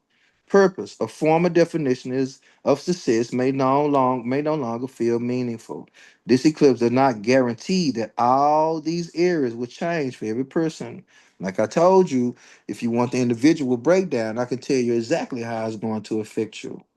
All right. The natal housing approximately at 20 degrees. It can be closing contracts. Natal planets or angles will show you where the symbolism is most personally concentrated for you. So you might actually have some shit in 20 degrees in your chart. It's definitely going to be aspect in that. So just to, once again, if you want a more in-depth understanding of what this energy means for you, make sure you book that Lionsgate reading. All right. And I will also give you a whole ritual that you can have all the way up into the solar eclipse. Okay, so people that's going to feel it more strongly, all right, I would say this eclipse is going to feel especially personal for people with major placements or angles approximately around 15 to 25 degrees of Leo, Aquarius, Scorpio, or Taurus. Anybody familiar with tarot? This is the world card. These are the fixed. This is talking about how these energies represent four pillars or pillars of our consciousness. So these are the fixed signs. Fixed energy stabilizes, sustains, and preserves. It strengthens and endures. All right. The shadow is attachment. This eclipse may challenge fixed patterns involving identity, relationship, money, security, control, emotional loyalty, public roles, creative expression, resistance to necessary change. The question for the fixed sign is, what have I been maintaining because it is meaningful, and whatever I've been maintaining merely because it is familiar? The eclipse does not want you to discard every stable structure. It wants you to distinguish between a foundation and a prison. All right. So do not force the light. It's the protocol I want to give out for this as well. All right. The solar eclipse have traditionally been treated by many astrologers and schools at times intensified and unpredictable obscured energy. Therefore, I do not recommend approaching the eclipse as though it is merely a supercharged wish-making event. This sun is symbolically obscured. Visibility is temporarily altered. A deeper practice is listening. Instead of forcing a manifestation list, ask what is being revealed through interruption. What identity feels exhausted? What has become too performative? What am I? What am I no longer willing to maintain? What truth appears when I stop trying to impress? Where has pride prevented correction? What desire is authentic beneath the need for recognition? What part of my creativity needs protection and structure? What is the future asking me to contribute? The eclipse is less about commanding the universe and more about becoming available to reorientation. All right. Now, there's three gates I want to discuss with this. Okay. You're going to deal with understanding the sequence through these three gates. Gate one is the lion's gate, the recognition of the power of your gift, the desire or identity attempting to awaken it. The question is, what is trying to emerge? Gate two, the soul eclipse. That's the structure. The old soul identity is temporarily interrupted. The question is, what no longer, what can no longer remain at the center? Gate three, the eclipse integration, the reorganization. You begin reconstructing a life capable of supporting the new identity. The question is, what must become a practice rather than a movement, a moment? The first gate gives the vision. The second removes the false center. The third demands embodiment. All right. So I'm gonna give y'all this exercise, something you can do. Okay. Of course, if you get the PDF, you definitely can go more in depth with it. But you can, it's like the throne, the horse, and the network. So you can divide one page into three sections. Section one, the throne. You can write those things down in the section two. Um, You'll bring in the section two is the horse. You want to write down whether you feel urgency, these things, these questions that are being asked here. Section three, dealing with the network, who benefits when I embody my gift. All right, then you can reflect on the throne that reveals the fire regulation. Got some protocols you can follow in here for that because the period carries so much embodied fire. We need to practice that prevent inspiration from becoming burnout. All right, so cooling the nervous system, taking a deep breath, drinking water, sleep, all these type of things help to relax the nervous system and take away a lot of inertia and all that good shit. So if you want to once again get this PDF and check out these things, I have them here that you can definitely check out. All right. And let me see if there was something else here. All right. Yeah, that'll be it. Let me see, because I mentioned that was some good information. Okay, all right. So, anybody got any questions, anything they want to discuss, or anything, whatever the case may be? Because here, I want to, we're literally standing at an intersection of the lion, the star, the horse, and the future. The lion asks us to reclaim the heart. Sirius asks us to remember the light that developed while we were hidden. The eclipse asks us to release the identity that can no longer carry the light. Jupiter asks us to expand. The fire horse asks us to move. Aquarius asks us to contribute. But none of these forces remove responsibility. The lion's gate may reveal the path. Jupiter may enlarge the opportunity. The eclipse may interpret the old identity. The fire horse may provide momentum. The Aquarian current may connect us with the collective, but consciousness must still choose the direction.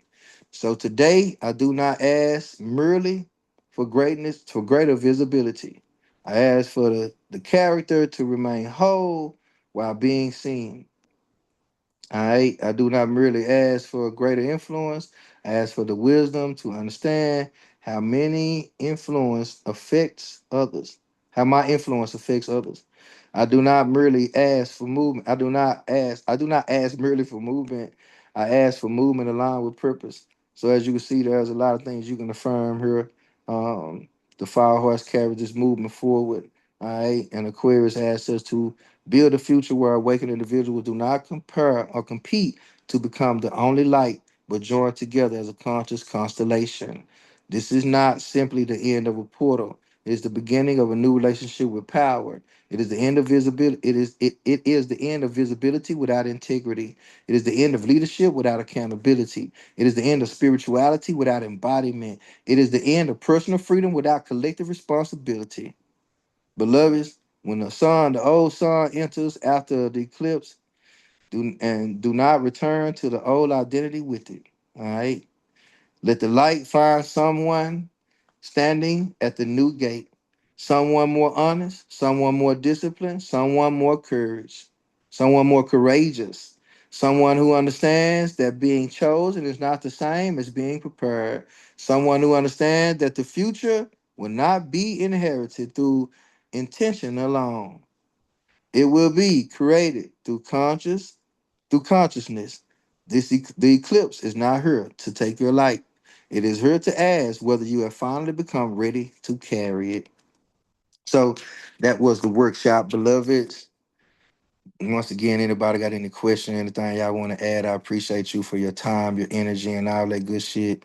And once again, remember, if you do want to get the personal breakdown, make sure you book it. If you want the PDF, make sure you get that. Um, I appreciate y'all for y'all time, y'all energy. Hopefully, you can literally take a different perspective with this line gate energy. Sensei, Hmm. it's been asked in the chat, how do we get the PDF? Someone asked about a link, and I think I did put your Cash App in the chat too. Oh, I appreciate that. Okay, what you can do is just hit me up, inbox me if you want the PDF. I will email it to you directly. All right, and I'll make sure you get that. So inbox me, text me if you have my number, and I'll make sure I email it. iPhone, I can kind of text it to you directly. But if you do want it, make sure you inbox me, and I will get this PDF to you. Okay, inbox me or text me. All right, and I got you. So So, I'm assuming, Sensei, that go ahead. most of us are connected to you on your social media platforms. So we unboxing you on one of those platforms, or yeah, Yep. no, Inbox me okay. on Instagram, Facebook, IG, Clubhouse, whatever you got me on. Inbox me, and I will make sure I get you this PDF. And inbox me if you're interested in booking the reading, and I'll make sure I get you booked. So y'all good? Anybody got any more questions? Look, now, I have a question Talk to me. for real, Sensei. As a Leo, um, listen, this energy has been like, yeah,